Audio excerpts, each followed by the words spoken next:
Chapter 161, Regressors are not allowed here. I've read previous year's question papers. Felix did not think much of Neo's answer.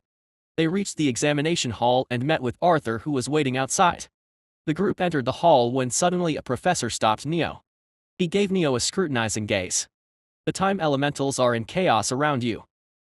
You came back in time, didn't you? The professor's face contorted.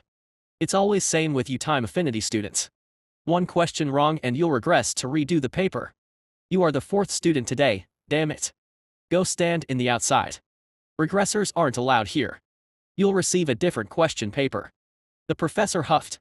Sensitive demigods, like the professor, could detect time elementals if the elementals were present in high quantity. They did not need the affinity to sense the elementals. It was similar to how people could sense Neo's death aura when he used a large amount of death elemental. While the professor was scolding Neo, Elizabeth approached them. Is there any problem? Yes, listen to this, Professor Anna. Elizabeth, disguised as Anna, had become famous as a strict and impartial professor during the past year. She did not hesitate to punish the God Clan students when the need arose, and treated the God Clan and non-God Clan students the same. Listening to the professor's explanation, she nodded. Let me help you, Professor Frank. I'll go print the new question papers and give them to these regressors. Thank you, Professor Anna. 5 students, including Neo, were taken to a different room. All of them were regressors. Unlike Neo, they traveled back in time themselves and they could return only a few minutes into the past. Elizabeth bought them question papers. The students groaned when they saw the new sheets. New. This is a different paper. I used all the time elementals I saved to go back by 1 hour. I can't do it again. What's the use of my sacrifice? Neo checked his own sheet and frowned. It was the original question paper that was given to non-regressor students. He was not given a different paper. Elizabeth was helping him. Good luck, Elizabeth said to all of them and sat behind the desk. Neo smiled. He answered the questions easily, since he had read the question papers during his previous rounds. Finishing the test, he stood outside the examination hall to thank Elizabeth, only to notice she had left already. Arthur, Felix and others approached him after their test. Why were you taken away by the professors? They wanted to give a different question paper to regressor students. Oh, that's... Wait, what? Felix grabbed his shoulder. Why you? You awakened your time element. Not yet. It's Professor Daniel who sent me back in time to help me with immersion awakening. The group was shocked. Felix and Jack looked at Neo enviously. I wish I had time affinity too. Neo shrugged. They visited the cafeteria for lunch and returned to their rooms. I have 5 months until D0. I'll grind some stats until then. The academy classes and events were useless for Neo. He had skipped a large portion of curriculum and was far behind his peers. The next day, Neo visited the mission hall. What mission do you need? The receptionist asked. The Labyrinth. The receptionist flinched. It's an SS rank mission. We can't give it to you. She stopped speaking when Neo presented his ID card. Neo Hargraves. Team, Umbra. Team's rank, 7th. Position, team leader. You are the leader of Team Umbra. You are that deadbeat ruler. The reception spoke in a daze and suddenly realized what she had said. I'm sorry. Yes, you can take the SS rank mission. Team Umbra qualifies for it. She changed the subject and gave him a golden key. The key could open the chamber where Minotaur was imprisoned inside the labyrinth. This mission was different from the S-rank mission his friends took. The SS-rank labyrinth mission was to defeat Minotaur and close the labyrinth, unlike the S-rank mission that was to rescue a person lost inside the labyrinth. Neo took the key. He left the academy and traveled to the Redwood City through the bullet train. The city was lively and filled with adventurers. Adventurers were demigods who went into the labyrinth, hunted monsters and sold monsters' body parts or other valuables found in the labyrinth. Neo took a look around the city. He entered the labyrinth. The entrance was filled with hundreds of demigods. Neo had to go further inside to find an empty place. He took out the map he had found inside the window number 12,862. It seemed like a useless object when compared to the key Jack found alongside the map. After all, the key allowed Jack to open and close shadow dimension windows. However, only Neo knew, the map was just as valuable as the key if not more. He opened the map. The ordinary paper suddenly glowed. It started to suck the ambient divine energy present inside the labyrinth. Lines, corridors, and dawdles of monsters appeared on the map. Thank God this thing works. I was worried I need Jack to activate it. The living map, created by Daedalus, had many purposes. Its main purpose was to defeat the Labyrinth of Greenwood, where Minotaur was imprisoned, by mapping the entire labyrinth. Labyrinth of Greenwood, or Labyrinth for short, birthed monsters. It was ever expanding and its path continued to change every day. The labyrinth had not been closed by high-level demigods, because it generated a good amount of revenue and it served as a training ground for low and medium-level demigods. Of course, there was no rule against closing the labyrinth. It was why the Academy had put an SS rank mission to close the labyrinth. Neo used the living map to locate Minotaur's chamber. His current rank was too low for him to reach the Minotaur. He killed monsters and devoured them until the 0 day and returned to Professor Daniel. Come inside. Professor Daniel opened the door of his office. His nose scrunched up when he noticed the blood and dirt covering Neo. You are dirty. Ah, sorry. I forgot about it. Neo used the darkness to devour the filth. Cleaned, he took a seat. I time-slipped in the beginning of this round. How many days did you slip through? 90 days. Professor Daniel nodded. He had expected it to happen after Neo heard the voices of time. This time, I'll send you 1 year back. Can you handle it? I'll try my best. Arriving in the past, Neo time slipped to D150. I returned to the same day. His face hardened. Last time, he regressed to D150 after time slipping and it happened again. Chapter 162, Immortality vs. Immortality. I'll need to ask Professor Daniel about this. He took on the SS rank mission and left for Labyrinth. While he was trying to reach the chamber of Minotaur, he attained 249 250th XP in Immortal. As long as he reached 250 XP, he would become a Mythic rank demigod. It's a good news. But the XP isn't increasing anymore. The XP wouldn't go higher than 249 no matter how many times he used the skill. He instinctively knew what the problem. There is no pressure. I need to put heavy strain on the immortal skill to increase the XP. Back when he awakened his god blood, he had done the same with death skill. Neo forced himself to use death multiple times, even thought it strained his soul. How the hell am I supposed to put pressure on the immortal? Die very hard and then revive. The list of his problems only increased. He stopped finding monsters inside the labyrinth. It was as if they were purposefully avoiding him. When he did find them, they wouldn't give much stats. What is this, damn it? It's just one problem after another. The fate is trying to stop you. The voices of time answered. A few words were spoken in the voice of Professor Daniel, a few in Elizabeth's voice, and Felix's voice. It was sounded as if someone was editing recorded lines and rearranging them to form new sentences and answering Neo with them. This damned fate. He returned to Professor Daniel. I'll ask him if there is a way out of the fate's machination. Neo doubted Professor Daniel could give him an answer. However, there was no harm in trying. He waited outside Professor Daniel's office at designated time. Professor Daniel did not open the door no matter how much Neo waited. He always opens the door at 5:03 a.m. But it's 8 a.m. right now. A dark foreboding settled in Neo's heart. He waited until 11 a.m. and entered the office when the door remained closed. Professor Daniel, I'm entering since you have been late. Neo's words were struck in his throat when he saw Professor Daniel lying on the floor, unconscious. He picked him up hurriedly. Why is he so light? It's almost as if he is hollow. Neo shook his head and laid Professor Daniel on the sofa. The professor woke up after a few hours. He massaged his brows. Professor Daniel, are you okay? Did you awaken time element? He cut off Neo mid-sentence and asked. Neo frowned. He realized Professor Daniel did not want him to ask why he had fainted. Not yet. Then give up. Professor Daniel coughed and continued. You have no talent for time element if you can't awaken it even after so many tries. Give up. Your body can't handle more regressions. You'll die from erosion. I can endure. Look at yourself. You have grown 5 years younger due to erosion. Neo stopped speaking. He couldn't say anything in return. When was the last time you met your friends? I knew it. You don't want anyone you know to find you are dying a slow death of erosion. Professor Daniel glared at Neo. Let go of your obsession, Neo. Accept it. You don't have talent for time. I can't give up. Professor Daniel hit the table when he heard Neo's answer.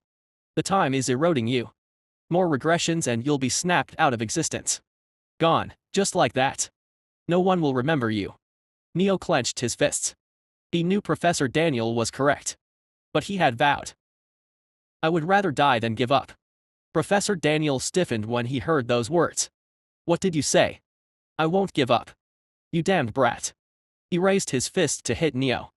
However, when he saw Neo's determined gaze, he lowered his hand. He covered his face. Damn it. Professor Daniel had seen Neo regress for multiple years. Neo suffered under the after effects of erosion and time slipping, yet he never complained. Neo was not going to give up. Professor Daniel knew. 3 more regressions. If you still can't awaken time after that, I won't help you anymore. Professor Daniel stood up. I don't care if you don't agree. He placed his palm on Neo's back and pushed. Neo's arrived back in time. His average date of return varied from D180 to D120. He returned to the labyrinth. The number of monsters he encountered in the labyrinth decreased with each regression. Seems like I'll just waste time if I try to search for more monsters. It's time I fought the Minotaur. He reached Minotaur's chamber in the last regression. He wanted to use more regression to strengthen himself to the limit before fighting the Minotaur. However, Professor Daniel's words made it clear. With not much time left, Neo decided to fight Minotaur. He stood in front of the gigantic doors and used the Academy-issued key to open them. The heavy doors screeched. Neo walked towards the Minotaur. The towering Minotaur wielded a colossal mace. It had muscular frame, curved horns, and fierce eyes that were hungry for blood. Minotaur, a monster from the myths, looked more majestic than Neo's had imagined it to be. It looked like a battle-hungry berserker incarnate. In contrast, Neo was thin and pale. His lips were cracked and his eyes had heavy dark circles. He looked more malnourished than he did when he first arrived in this world. You killed one of my friends. Neo drew his sword. I won't say this revenge. He slowly increased his pace and started to run towards the Minotaur. But be damned ready to die. Neo jumped and slashed. The Minotaur brought down its axe. Red lightning of Neo and blood-red aura of the Minotaur erupted. Their clashes created massive shockwaves. The floor cracked and the pillars started to break. Suddenly, 2 more hands appeared on Minotaur's back. It used them to deliver an uppercut. The attack threw Neo high in the air and smashed him into the rooftop. Before his body could fall under the effect of gravity, the Minotaur roared. A condensed red ball of energy gathered between its horn and shot towards Neo. Neo used Ocean's Embrace in darkness.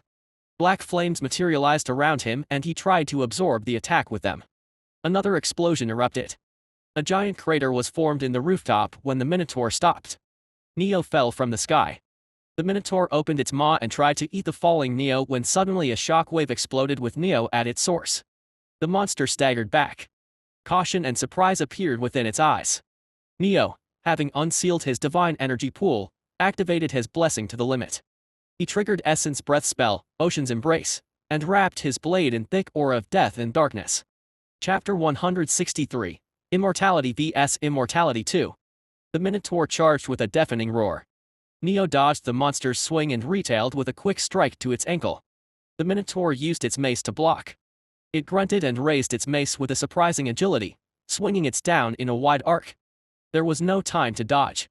The monster was too fast for its size. Neo raised his sword. He let the Minotaur's mace slide off his blade and he deflected it into the ground. The floor shattered. Neo's parry caused the Minotaur to lose its balance. The monster staggered. Taking the advantage of the situation, Neo leapt. Death and darkness wrapped around his sword flared.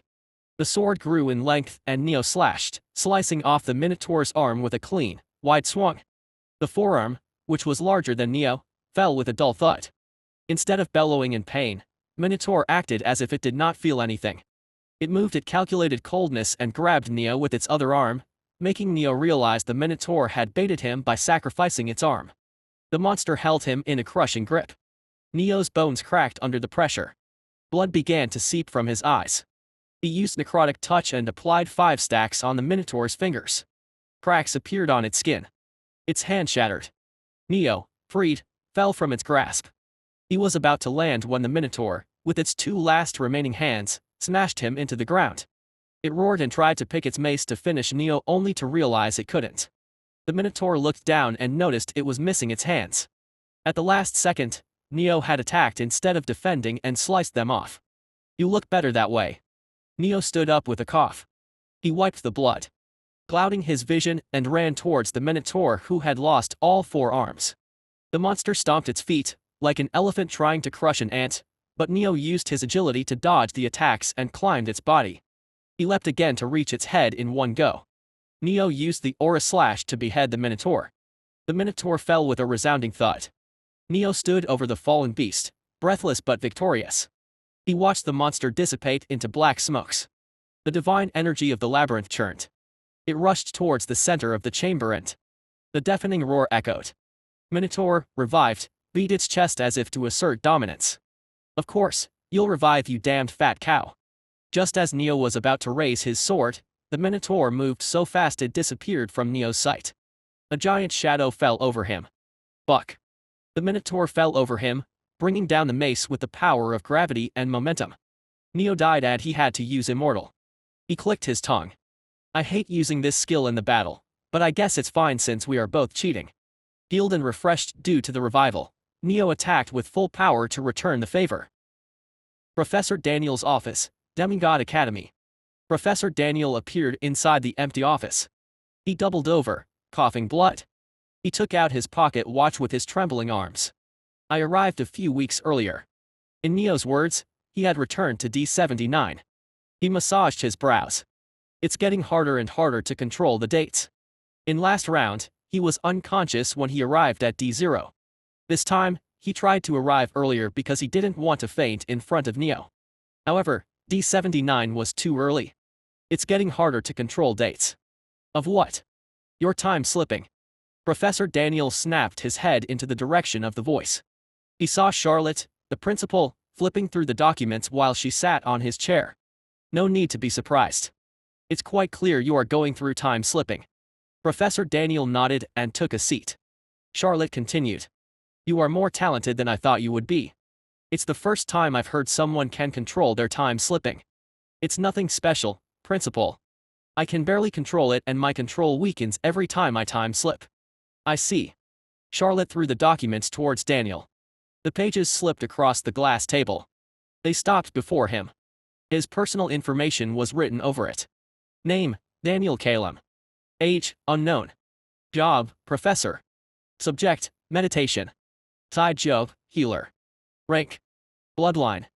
Elemental affinity, time. "Why are you showing this to me, Principal? Your profile is funny. It's missing quite a lot of information."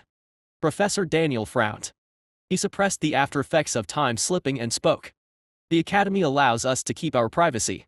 There should be no problem with my missing records. We do allow privacy. But this isn't Academy records. It's the record of all the previous principals. This is all information we have on you." She snapped her fingers. The pages of the documents flipped on their own. They showed the pictures of Professor Daniel from 10 years ago, from 20 years ago, from 50 years ago, from 100 years ago, from 200 years ago. He was in all pictures. Even in the picture taken during the foundation of Academy 3,000 years ago. "Who are you? If you've been in the Academy for so long, we should have more information on you. But we don't. Even the Sphinx refused to speak about you." Professor Daniel stared at Charlotte, his lips pressed into a thin line. He sighed after a few minutes and finally opened his mouth. "I thought there was an unspoken rule among the principals to not disturb Daniel Kalem or interfere with his life. There is a rule like that." Charlotte nodded. "But, you see, I like to know about everything that happens in my backyard. It includes you. You are too strong to be a simple demigod whose only strength is his long lifespan. You could send Neo Hargraves into the past multiple times. Is this why you recommended Neo Hargraves to me? To test the limits of my powers?" Professor Daniel's gaze grew stern. Watching him, Charlotte chuckled. "It's quite funny how you lose control over your emotions despite being thousands of years old. And you don't need to be angry. Neo Hargraves had no idea I was using him to test you. He is genuinely working hard under you to awaken his element." Chapter 164. Immortality vs. Immortality 3. Professor Daniel let out a sigh mixed with relief and frustration. He had been teaching Neo because he had seen the unyielding will in Neo and because he did not want Neo to suffer the same fate he suffered. Professor Daniel could see himself in Neo. A boy who thought time was supreme and worked hard to awaken the power of time. There was no one to teach him about time. After awakening, the boy, drunk on his power of time, abused it, and was cursed to suffer the consequences of his actions for all eternity. Why do you want to know about me? If you have any intentions of using my power for, no need to worry about it. I have no such intentions. Besides, it's clear you can barely control time anymore. Charlotte continued. It terrified Professor Daniel how accurate her guess was. How many times can you repeat the time? Once or twice. After that, you probably won't be able to control your time slipping and end up a few hundred years in the future. Isn't that how you ended up living for 3,000 years? How do you know all this? As I said, I can guess. You might have unparalleled mastery of time, but the world has been steadily advancing. We now know a lot more about elements, god blood, and other mythical quantities than we did 3,000 years ago. With so much knowledge, it's easy to hypothesize the limits of your powers. Charlotte's words felt like the slap of cold reality to Daniel. He had been alive for 3,000 years, but he had lived for less than quarter of that. So, who are you? I can't answer it unless I know the purpose of your question. Professor Daniel stopped acting oblivious. It's curiosity. Just that. Yes. Professor Daniel thought about her words. In the end, he decided to humor her. I'm the founder of the academy. Though I doubt anyone remembers since I've reset the world too many times. I see. Thank you for answering me. Charlotte stood up. A portal appeared next to her. She spoke to Professor Daniel as she stepped through it. Since I've troubled you, I'll give you good news in exchange. Neo will soon manifest his time element. Chamber of Minotaur, Labyrinth. Condensed red lightning bolts crackled around the chamber in a dance of destruction. Not a single stone of the chamber had been left upturned. The pillars were destroyed and the floor was smashed into pieces. Neo and the Minotaur's clash of exchanges created thunderous echoes and shockwaves. They had been fighting for 2 days. Neither of the two had fallen. However, both had grown weaker over time. Neo's skin was cracked and the Minotaur's movements were slow. They were affected by the uncontrolled red lightning rampaging in the chamber. Finally, something clicked in Neo's mind. It was the moment Neo had been waiting for. He leapt and sliced off 2 arms of the Minotaur. The monster, having faced the same situation countless times in the past 2 days, ignored the injury and dashed towards Neo. For the first time, Neo used the darkness to trap the Minotaur in the coffin of darkness. The monster was confused when it saw Neo using a new attack. Before it could get over the confusion, Neo picked its sliced-off arms and devoured them. The Minotaur froze. Its eyes turned red and it let out a rage-filled roar. However, Neo stabbed the sword into its heart before it could attack him. Again, the divine energy of the labyrinth churned and the monster was revived. Nevertheless, it was missing 2 arms. Seems like your immortality can't keep up anymore. He let out a cold smirk. Truth be told, Neo's own immortality was at its limit. The amount of death present in the chamber had slowed his process of revival. The red lightning, death, accumulated from the countless deaths of Minotaur and the death elemental released by him were weakening Minotaur and him.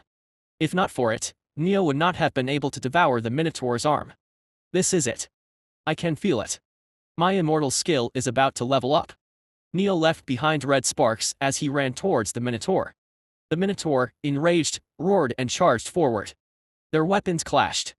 But this time it wasn't an equal exchange. The Minotaur was pushed back. Neo severed its legs before the Minotaur could regain its balance. The monster fell and Neo kicked its torso hard enough to throw his giant body across the chamber. He devoured its detached legs. The Minotaur charged at him on all 4s in a mad fury. However, it was no longer a match for Neo. He finished the battle in a few minutes. The last thing left of Minotaur was its heart. Neo devoured it. Immortal +1. Unique skill Immortal has been mastered. 3 skill evolutions have been unlocked. Please choose carefully. 1. Before Neo could read the notifications, his body stiffened and he fell face first into the ground. He could not move. Damn it, I can't fall here. I don't have any charge of Immortal left. His heartbeats continued to weaken with each passing second. Neo had used too much death in the past 2 days. Skill evolution. His mind was muddy. I need to choose something. I'll be healed if I rank up. Despite his thoughts, Neo knew it was the end for him. The labyrinth was closing after the Minotaur's death. If he stayed there and tried to rank up, he could be crushed within the labyrinth before his breakthrough completed. And without ranking up, he could not move, let alone escape. Neo was stuck between a hard place and a rock. Sighing, he stared at the roof. Well, at least I killed an immortal being before dying. That's one thing off my to-do list. The ground trembled and the walls started to fall. Just when he thought it was the end of road for him, he heard an unfamiliar voice. It's rare to see you give up. How are you here? Chapter 165, Unique Skill Immortal Evolves. Neo doubted his eyes. I came to help you. Elizabeth stood in front of a silvery portal.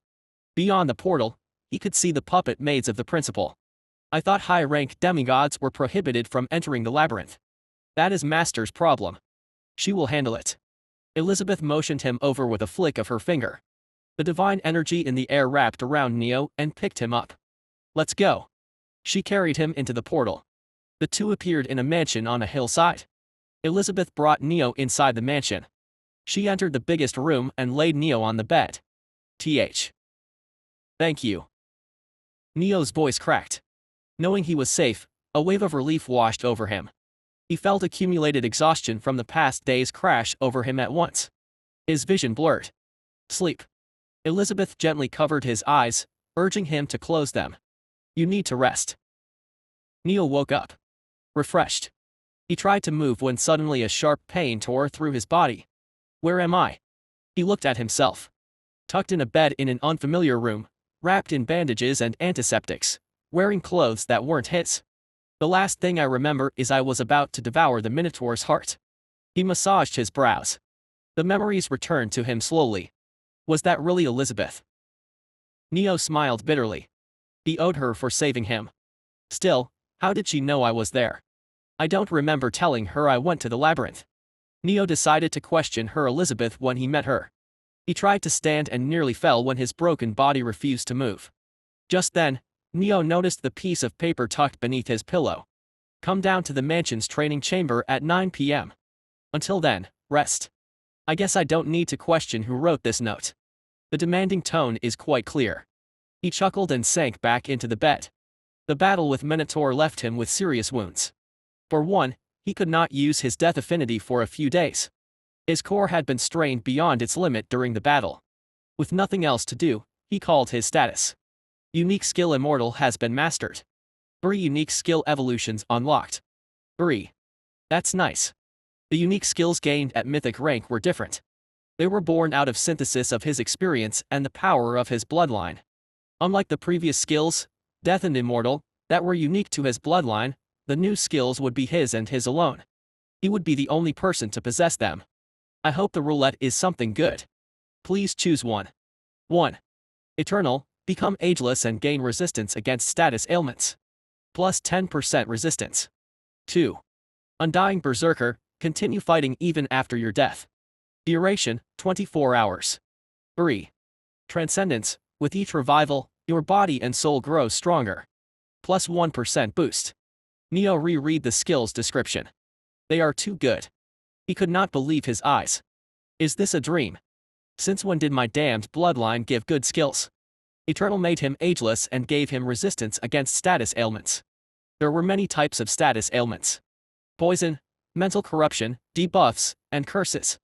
There was no need to explain the power of status ailments, since Elizabeth almost died to a curse. Resistance alone is strong, but ageless. This is like a dream come true. I won't need to worry about time erosion if I choose this skill. Erosion killed a person by reversing their time. The person would keep growing younger until they were snapped out of existence. An ageless being could resist erosion. Undying Berserker is also good. Immortal recharges every 24 hours, and Undying Berserk lets me fight for 24 hours after I die.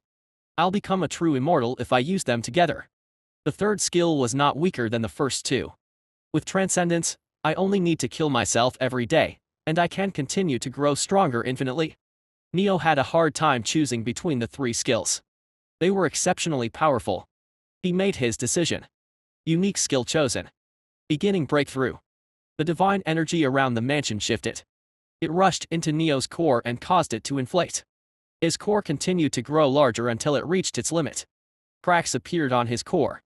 Neo grunted. He suppressed the pain-induced moans and directed more divine energy into his core. It exploded. A golden sun was born from within its center. The broken shards of the core revolved around the golden sun. Black pus seeped out of his skin. Neo's blood gained a thick hue of gold. His bones snapped back into place, his wounds healed and he grew stronger. Rank, awakened, mythic. Neo opened his eyes. He exhaled a putrid breath and punched after standing up.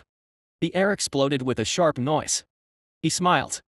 I've finally reached mythic rank. His smile, however, quickly disappeared. It smells. Neo sniffed himself and his nose scrunched up. He entered the bathroom connected to the room. After washing himself, he came out refreshed. That felt good. He checked the time.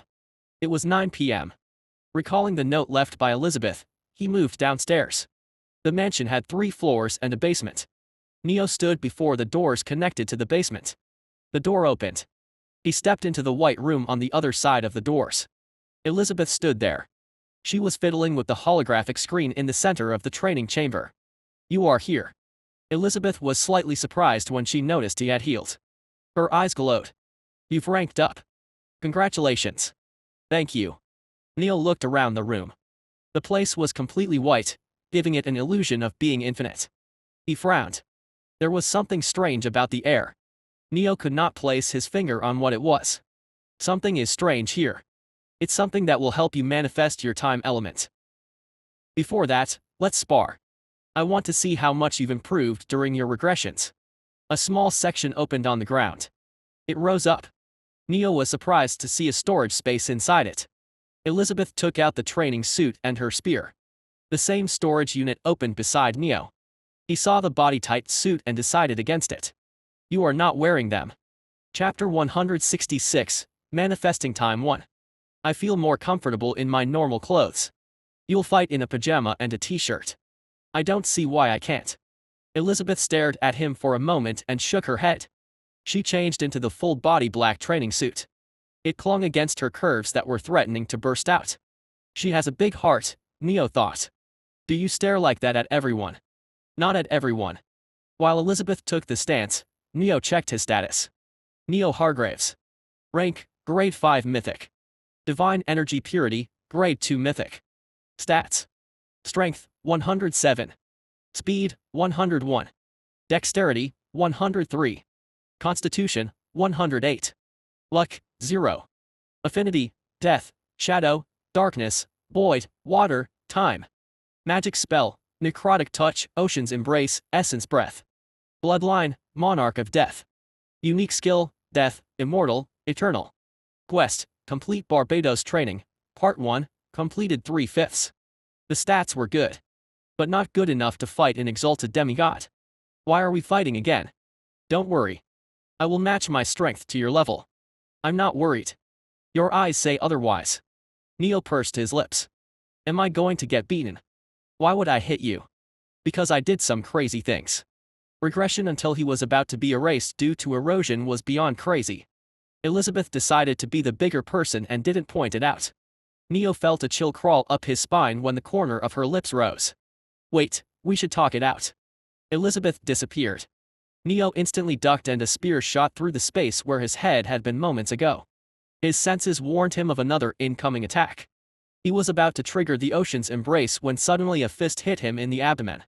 The attack knocked the air out of him. All of the divine energy gathered within his core dispersed. Don't use spells or elements. Just fight with your sword. I want to see your techniques. You could have said it first. Neo stabilized his breathing. Elizabeth stabbed the spearhead towards his heart. Instead of dodging, he moved towards her. He raised his left hand to block her attack. His sword was shorter than her spear, but he could attack her if he sacrificed his arm. Elizabeth, not wanting to harm Neo, changed the attack's trajectory at the last second. Neo used the opportunity and slashed towards her neck. The sword passed through her harmlessly. Elizabeth's figure flickered. She burst like a water balloon and drenched Neo. Shit. It's a doppelganger. Neo scanned the room. He couldn't find Elizabeth. The water on the ground shook and transformed into 5 Elizabeths. Neo retreated and put some distance between himself and the doppelgangers. The real one must be hiding among them. Neo's mind raced. I doubt the doppelgangers can have bloodlust. I should be able to sense the real Elizabeth with my death affinity when she releases her bloodlust. Neo stiffened. The bloodlust was coming from all doppelgangers. They attacked him together. Neo cleaved the first Elizabeth into 2 halves. She burst into water and the water transformed into 2 Elizabeths. His actions only increased her numbers. Which one is the real one? Confused, Neo held himself back from using a big attack. Elizabeth would not know how strong he currently was. Even if she could see his rank, she couldn't see the extra stats he gained through darkness. I can catch her off guard. I just need one moment. Neo kept his senses sharpened when suddenly a cold piece of metal touched the back of his head. You've lost. Elizabeth held the spear against his head. When did she sneak up on me? Neo frowned while he turned back. So, that's why I couldn't sense her. He realized his mistake. She never held any bloodlust towards me. Neo thought back to a few moments ago. Not all doppelgangers radiated bloodlust. I should have kept my focus on those doppelgangers. He continued to think of the factors that led to his defeat and what he could have done better. It was a habit he gained from countless battles. Elizabeth lowered her spear. She flicked his forehead. It was a good battle. You don't need to console me. I'm not consoling you. The first attack was enough to defeat Amelia.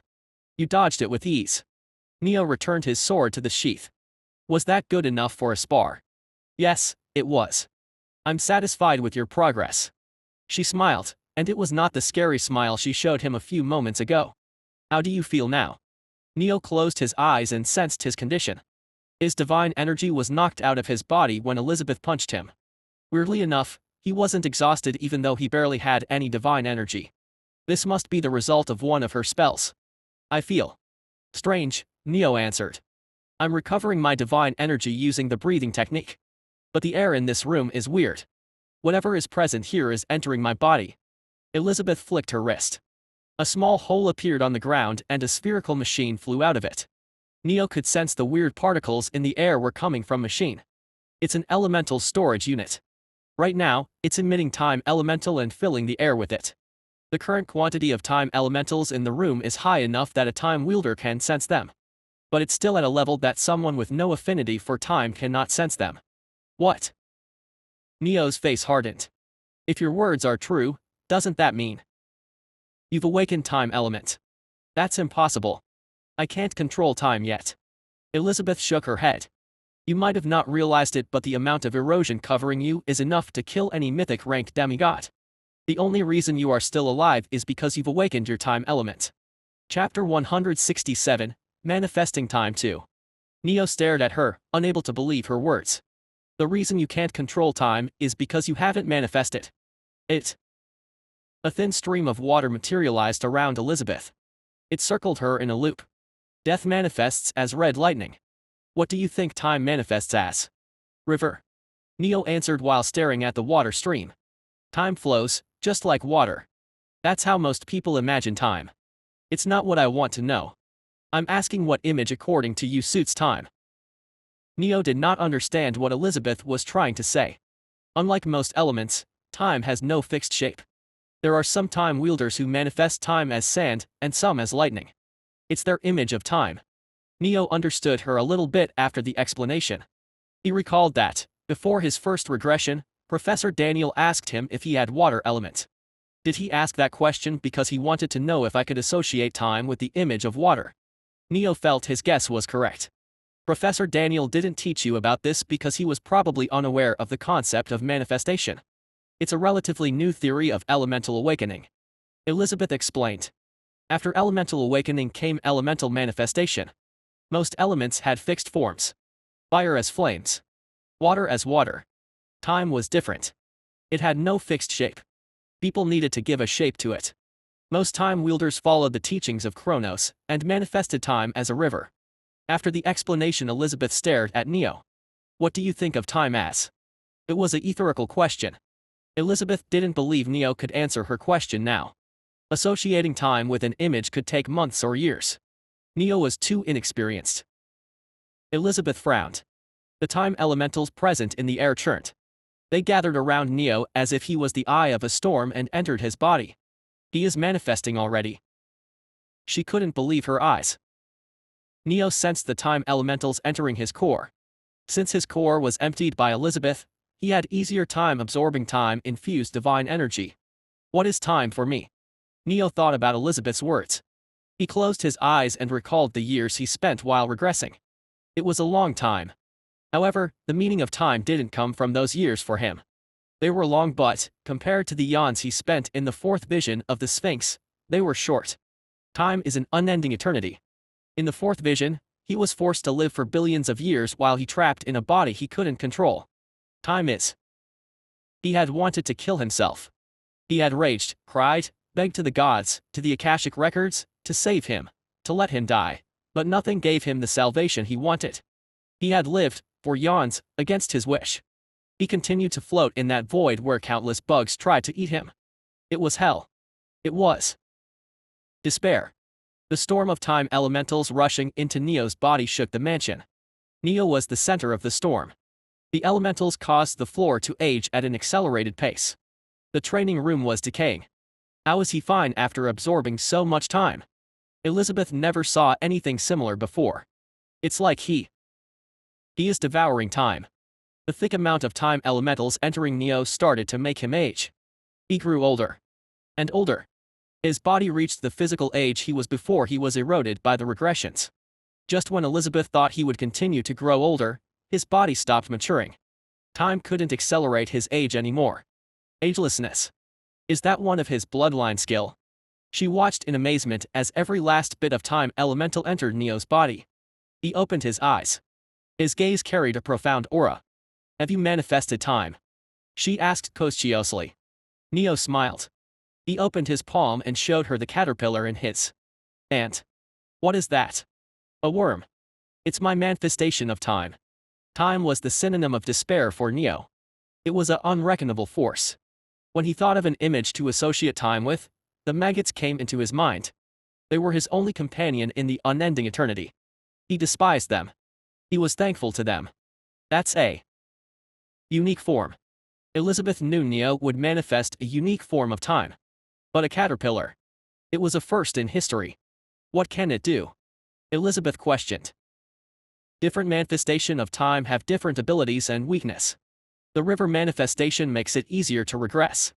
But the time wielder becomes prone to time slipping. The sand manifestation can stop time more easily than river manifestation. However, it doesn't work if their opponent has same or higher elemental mastery in any element as they have in time element. Elizabeth pointed at the caterpillar. What can your time do? Neo tried to wake up the caterpillar. The green thing opened one of its eye, stared at him, scoffed, and returned to sleep. Did it just insult me? Neo's eyebrow twitched. I can't control it. For now. Seems like it has its own ego, Elizabeth spoke. She became more confused when she saw Neo's manifestation of time act on its own. Neo tried to make it do something, anything, but the lazy worm refused to move. It's quite whimsical. He smiled. Congratulations, you've completed your awakening. Thank you. Silence. The two stared at each other. Elizabeth spoke first. What will you do now? Will you regress again? Or will you keep living here? Neo pursed his lips. He was fine without regressing. Although he never complained, he hated regressions. They erased the relationships he had with people.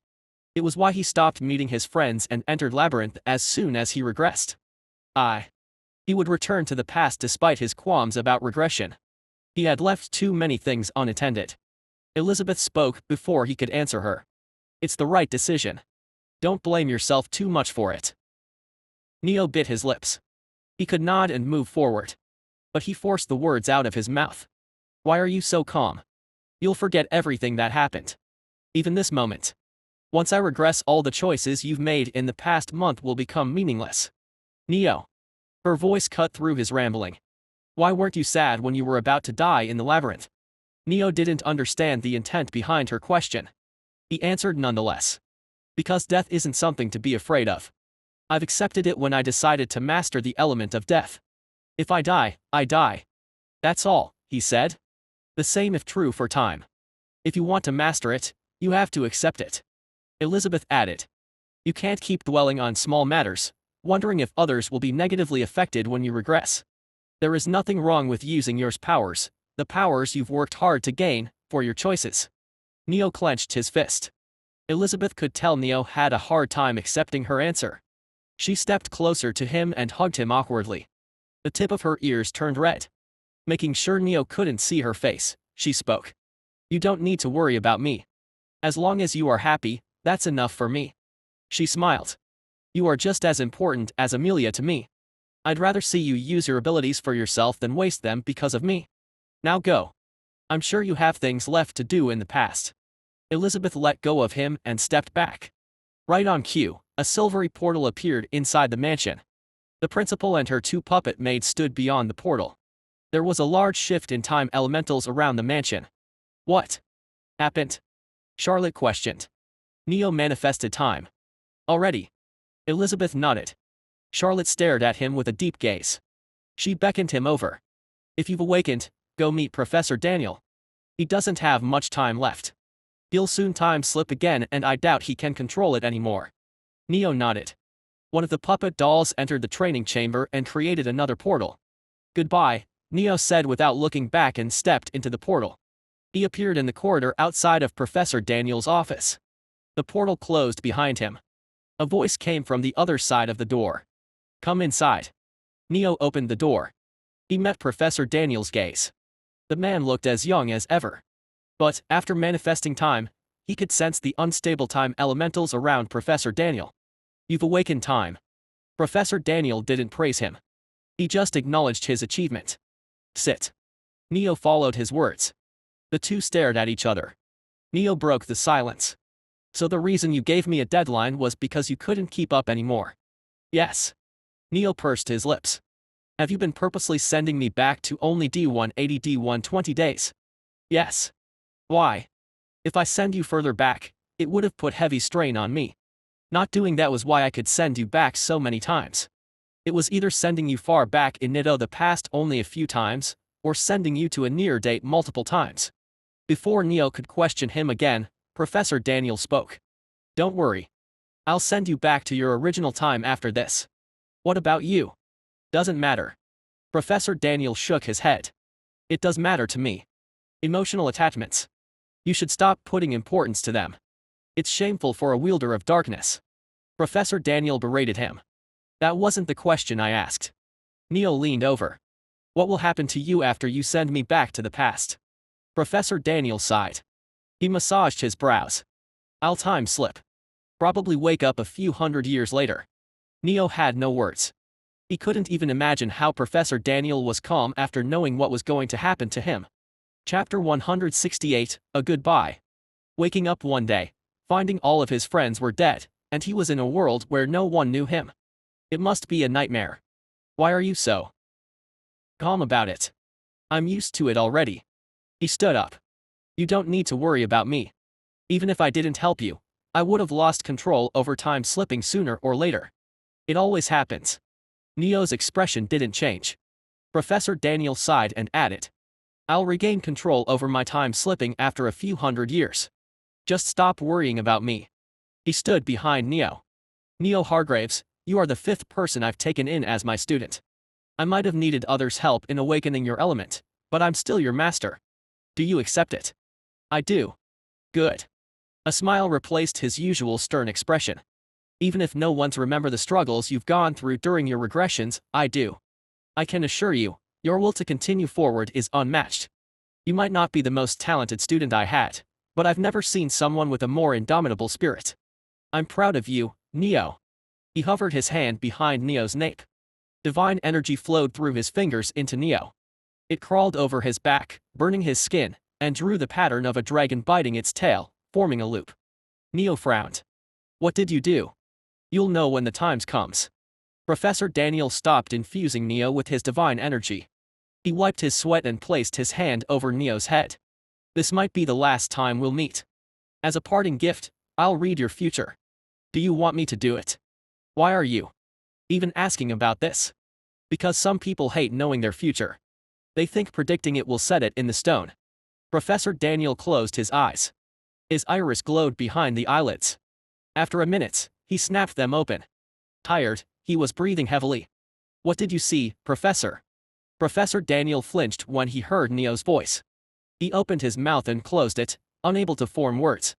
"Professor, are you okay?"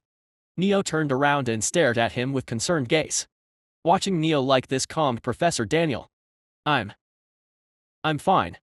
He wiped the sweat from his forehead. "What did you see?" Instead of answering him, he placed his hand on Neo's back. His gaze carried slight fear. "Professor." Professor Daniel pushed. "Goodbye, Neo."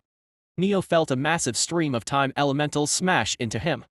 He was thrown across time. The force of time elementals trying to pull him increased the further he went. Despite being ageless, his body started to grow younger. It was a slow process, almost minuscule, but he was aging. If it was someone else, they would have been eroded a few times by now. Just when the force of time was staring to become unbearable, Neo sensed something move within his clothes. The green caterpillar came out of his collar as if it was dragging itself out. It yawned.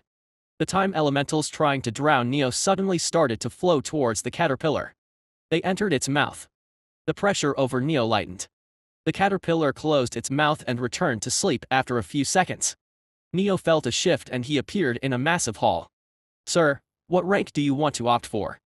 He looked at the woman and turned his gaze towards the students in the hall. "This is the beginning of the ranking tournament." Suddenly, a massive flow of time elementals hit Neo. He tried to hold on to time. The caterpillar had reduced the pressure. However, it was still huge. He, struggling to stop himself from time slipping, had to let go of the limits he constantly placed over himself. The divine energy pool, unsealed, started to suck divine energy from air greedily. And the auras he always suppressed burst out. The students in the hall fell to their knees. Some of them fainted. Not even the proctors were left unscathed. Neo realized he had to suppress his aura. The shift in focus caused him to let go of his hold over time. Neo slipped. He appeared on a mountain top. "Your divine energy purity is higher than mine," Morrigan said. "That's why you are sturdy." Her frown worsened. "I time slipped to the battle between me and Morrigan during the ranking competition." Neo saw Morrigan glaring at him. She really wasn't taking me seriously back then. Although it looked she was angry, she had no intention to fight seriously. Her muscles were relaxed, her stance was incomplete, her breathing was stable. "There is no shield that won't break." Morrigan's eyes widened. She swiftly retreated and took a proper stance. Just like Neo could guess her strength at a glance, she could too. Her senses were going off like an alarm. They warned her of the one in front of her. Morrigan. Invincible. Golden lightning crackled around her.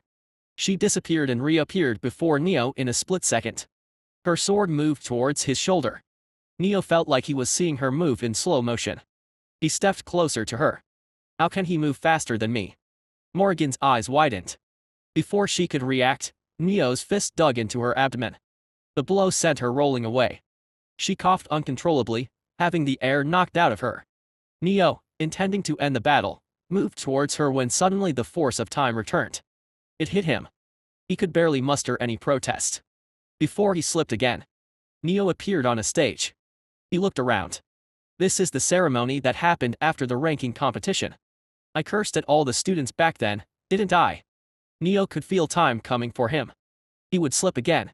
While waiting for time, he noticed the gazes of students were different.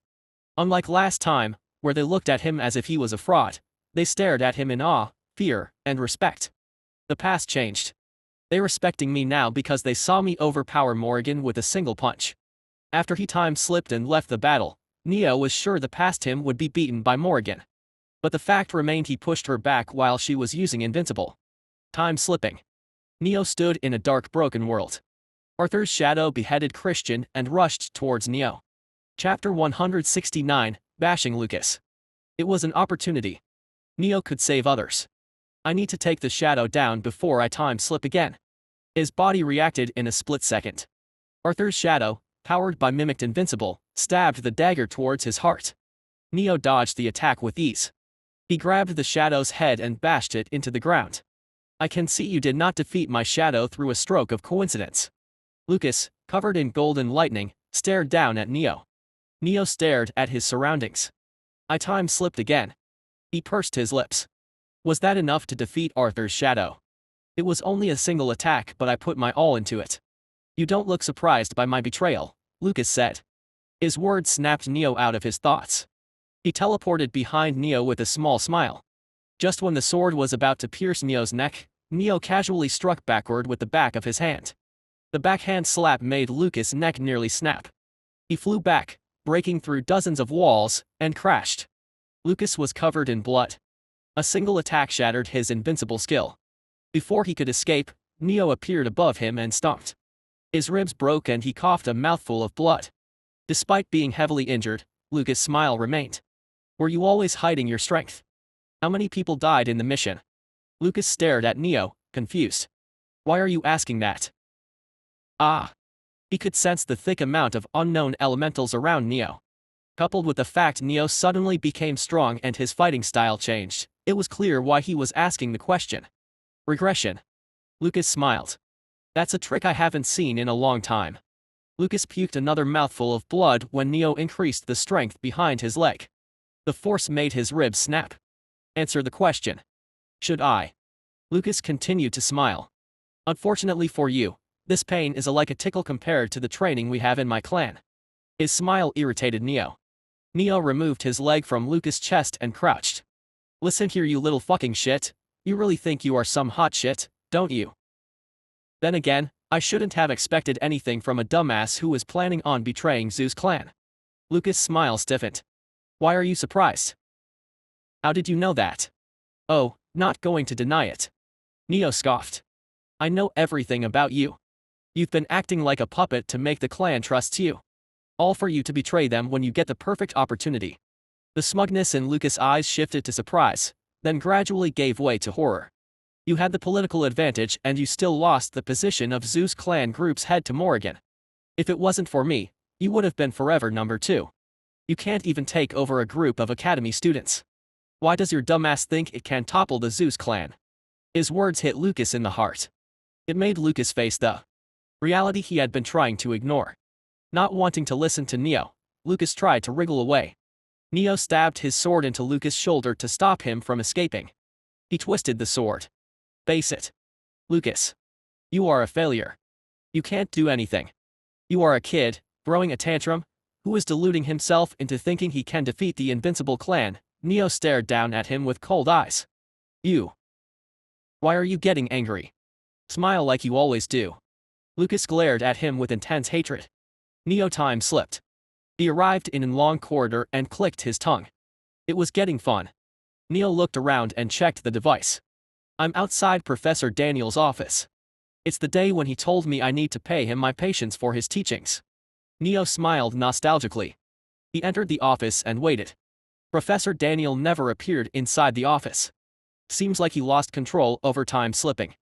Although Professor Daniel never said it, Neo was sure he had not made Neo wait for 2 years on purpose. He had time slipped probably. It must be why Professor Daniel was shocked when he saw Neo waiting outside his office after 2 years. Buck, I hate this feeling. Neo stared at the roof. His mind wandered.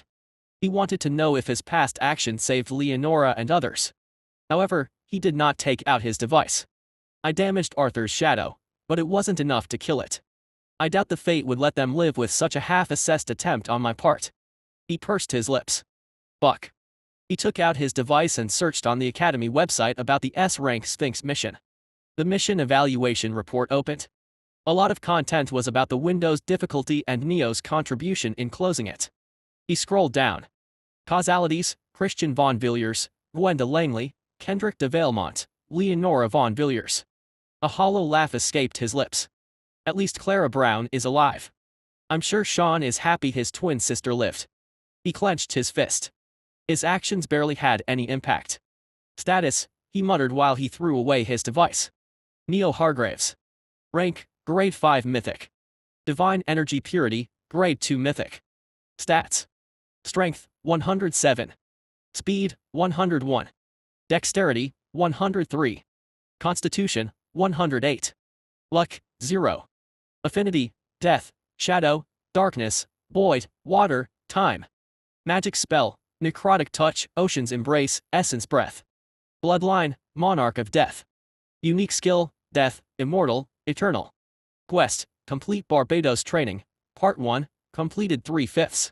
I'm probably the strongest first year with these stats and I couldn't defeat Arthur's shadow when I had the chance. Neo blamed himself. And he was disgusted with his thoughts. In the corner of his heart, he was relieved for not being able to save his friends. The more his mastery in death increased, the more he started to see death as the place of eternal rest. Death wasn't wrong or evil. There was no need to avoid. A small piece of him felt it was not right to disturb his friends' rest and bring them back. Chapter 170, World Core. Neo massaged the bridge of his nose. In the fourth vision of the Sphinx, he wanted to die but couldn't. He couldn't rest. It was why he started to see death as a form of rest. It's my form of death, I shouldn't force it on others. Despite his words, the act of revival was a turn-off for him. If he was not immortal, he would have felt reviving himself was disgusting. I guess I'll ask them if they want to be revived. If they do, I'll revive them. If they don't, I won't.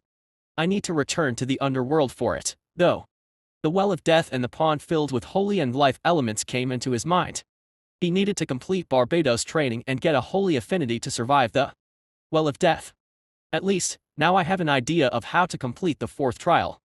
He stood up and was about to leave Professor Daniel's office when his caterpillar moved. It stared at him and opened its mouth. A powerful suction force started to devour the chaotic time elementals around Neo. The caterpillar returned to sleep after having its fill. It can do this. Neo looked at himself. He had barely any chaotic time elementals left around him. If someone sees me now, they won't be able to tell I've been regressing for years. Only those with time affinity will be able to tell I regressed, and they'll think I regressed a few minutes or hours at best. Neo stared at the caterpillar. It was powerful, and he felt the current abilities it had shown were but a small part of its arsenal. If only this pig wasn't so lazy. It only wakes up, eats, and sleeps. The caterpillar rolled around as if it didn't want to hear the scolding. Shaking his head, Neo left the office. He went to his class. He noticed Arthur and Felix as soon as he entered. A wave of reminiscence surged inside his mind. He suppressed the nostalgia and sat in his seat. "Where have you been since the morning?" Felix questioned. "I was busy with Professor Daniel." "Professor Daniel? The one in charge of the meditation hall?" "Yes, him." "Why?" Arthur asked. "He helped me awaken my time element." "Ah, your time element." Felix stopped speaking. Her eyes slowly grew wide as she understood the implications behind Neo's words. "You had a time element." "Yes. You have death, darkness, shadow, time. That's 4 elements already. Isn't that too much?" Neo shrugged. Arthur opened his mouth. "Isn't 4 elements normal?" His words made Felix freeze. She turned to him. "Dear Sir Kingsley, pray tell how many elements do you have? I haven't awakened all." "How many?" Arthur started to sweat. Maybe he should have kept his mouth shut. "Sir Arthur." 25. Felix stared at Arthur, returned her gaze to Neo, and stared back at Arthur. "Do you two know there is something called a limit?" "Ha ha ha." Arthur gave a nervous chuckle. He might have many elements, but awakening them was hard. Mastering them was harder. Inwardly, Arthur respected Neo. Neo might have only 4 elements. However, all 4 of his elements were among the most difficult elements to master. It was to the point that if someone awakened death, darkness, shadow, or time, they would give up training them and focus on different elements. While the 3 talked, the professor came into the class. She picked up the chalk and wrote elemental resistance on the board. "Today we will discuss elemental resistance." Professor Evelyn continued. "It is an important topic for anyone who is thinking of becoming a junior Templar. Since junior Templars need to fight otherworldly monsters, demigods or mystical beasts, you should be aware of how elemental resistance works. For example, let's say." She scanned the class with her eyes. Her gaze stopped at Neo. "Neo Hargraves has adept mastery of the death element, while I don't possess the death element. Since I don't possess the death element, I can't increase my resistance against it by training the element. Does this mean Neo Hargraves can kill me with a single attack if he uses his death element on me?" The students shook their heads and said no. "Exactly. Even if I don't have the death element, I possess resistance against the death element. So do all of you. Every person has a degree of resistance against all elements. Today's class is to teach you how and why we have the resistance against elements we do not possess. She pushed up her glasses and asked. As many of you know, none of us have all elements, yet we can sense the elemental aura of our opponents no matter which element they use. Do you know why? Arthur raised his hand. Professor Evelyn ignored him and shifted her gaze to Felix. Felix, can you answer the question? Felix's eyebrows twitched. She glared at Arthur with a side eye and stood up while grumbling. Because the opponents use a large amount of elementals to create an aura. It's why we can sense those elements without even having the elements ourselves. Professor Evelyn nodded with a wrinkled nose. She looked around. Anyone else knows the answer? When no one raised their hand, Professor Evelyn turned to Arthur. Arthur, please answer. It's because of our core, world core, and resonance. A smile appeared on Professor Evelyn's face. She signaled Arthur to continue. The world is a living being like us, and similarly, it has a core. We call it the world core. The world has all elements, and since every person's root belongs to the world, it triggers a phenomenon known as resonance between our core and the world core. Resonance allows us to gain partial elemental affinity of all elements. Arthur explained. The smile on Professor Evelyn's face became brighter with each word he spoke. Thanks to it, although we still can't use the affinities other than the ones we are born with, we can sense all elementals. Perfect. Professor Evelyn clapped. She was so excited it looked like she had watched a spectacular dance performance. Chapter 171, Old Demigod equals Strong Demigod. That's the perfect answer. Today's topic, elemental resistance, is related to resonance. Let's say, Arthur here has lightning affinity. The higher his mastery is in lightning affinity, the more resistance he has to lightning. This proves that for the element we possess, mastery is equal to resistance. The students continued to take notes during the lecture. The ones belonging to the non-god clans were frantically writing, while those from god clans were relaxed. They had already been taught about this. What about the other elemental affinities? We have resistance against them thanks to resonance, but does this mean we can't increase those resistances? No, that's wrong. It is possible to increase the resistance for the partial elemental affinities. Professor Evelyn wrote 3 big letters on the blackboard with the chalk. H. The older you are, the higher your resonance with the world core. As resonance increases, so does the resistance for the partial elemental affinities we gain through the world core. Professor Evelyn returned the chalk to the compartment below the blackboard. This is why, if your opponent is old, just retreat. There's a high chance your spells and aura attacks won't work against them. She added. On a side note, make sure you know at least one weapon technique and have a few self-buff spells. If you can't defeat your opponents through spells or aura attacks, you'll need to resort to physical attacks. If your opponent is old, they might have high elemental resistance, but they would be physically weak due to having grown, well, old. The lecture continued for a few more minutes. Professor Evelyn explained more about partial elemental affinities and resistance through more examples. She recommended a few self-buff spells and some weapon techniques. The class ended without any incident. Neo, Arthur, and Felix visited the cafeteria for lunch. Arthur, don't you get bored of these lessons? It's clear you know everything, Felix questioned while munching on her food. She had been pissed off after the class. Arthur had to promise her he'd teach her a few weapon techniques to calm her mood. No. The classes helped me revise everything. Besides, after coming down the mountain, I found out a lot of things were different than I imagined. I can confirm the knowledge I was taught about the mystical quantities is correct through the classes, Arthur answered. Who even taught you all that? Arthur suddenly became silent. Felix sensed the shift in his emotions. It's fine if you don't want to answer. I shouldn't have asked about a sensitive topic. My grandfather. He raised me and taught me everything I know. I loved everything he taught me. It was fun to understand how the world and the elementals worked. Fighting with him, learning weapon techniques, everything made me happy. I never told him that though. I used to act like I hated him for keeping me locked up on the mountain and forcing me to learn about the mystical quantities. Arthur's eyes became distant as he reminisced. I really should have told him I loved him. Felix patted his back. The mood became heavy. Arthur wiped the tears that threatened to overflow and laughed. Well, I still hate him for those burnt chicken legs. He sucked at cooking. Chicken legs. He couldn't make such an easy dish. Felix took the cue, understanding Arthur wanted to shift topics. Yes, I won't lie. Until I tasted the chicken legs prepared by Nathan, I used to think they were horrible and hated the dish. Felix laughed.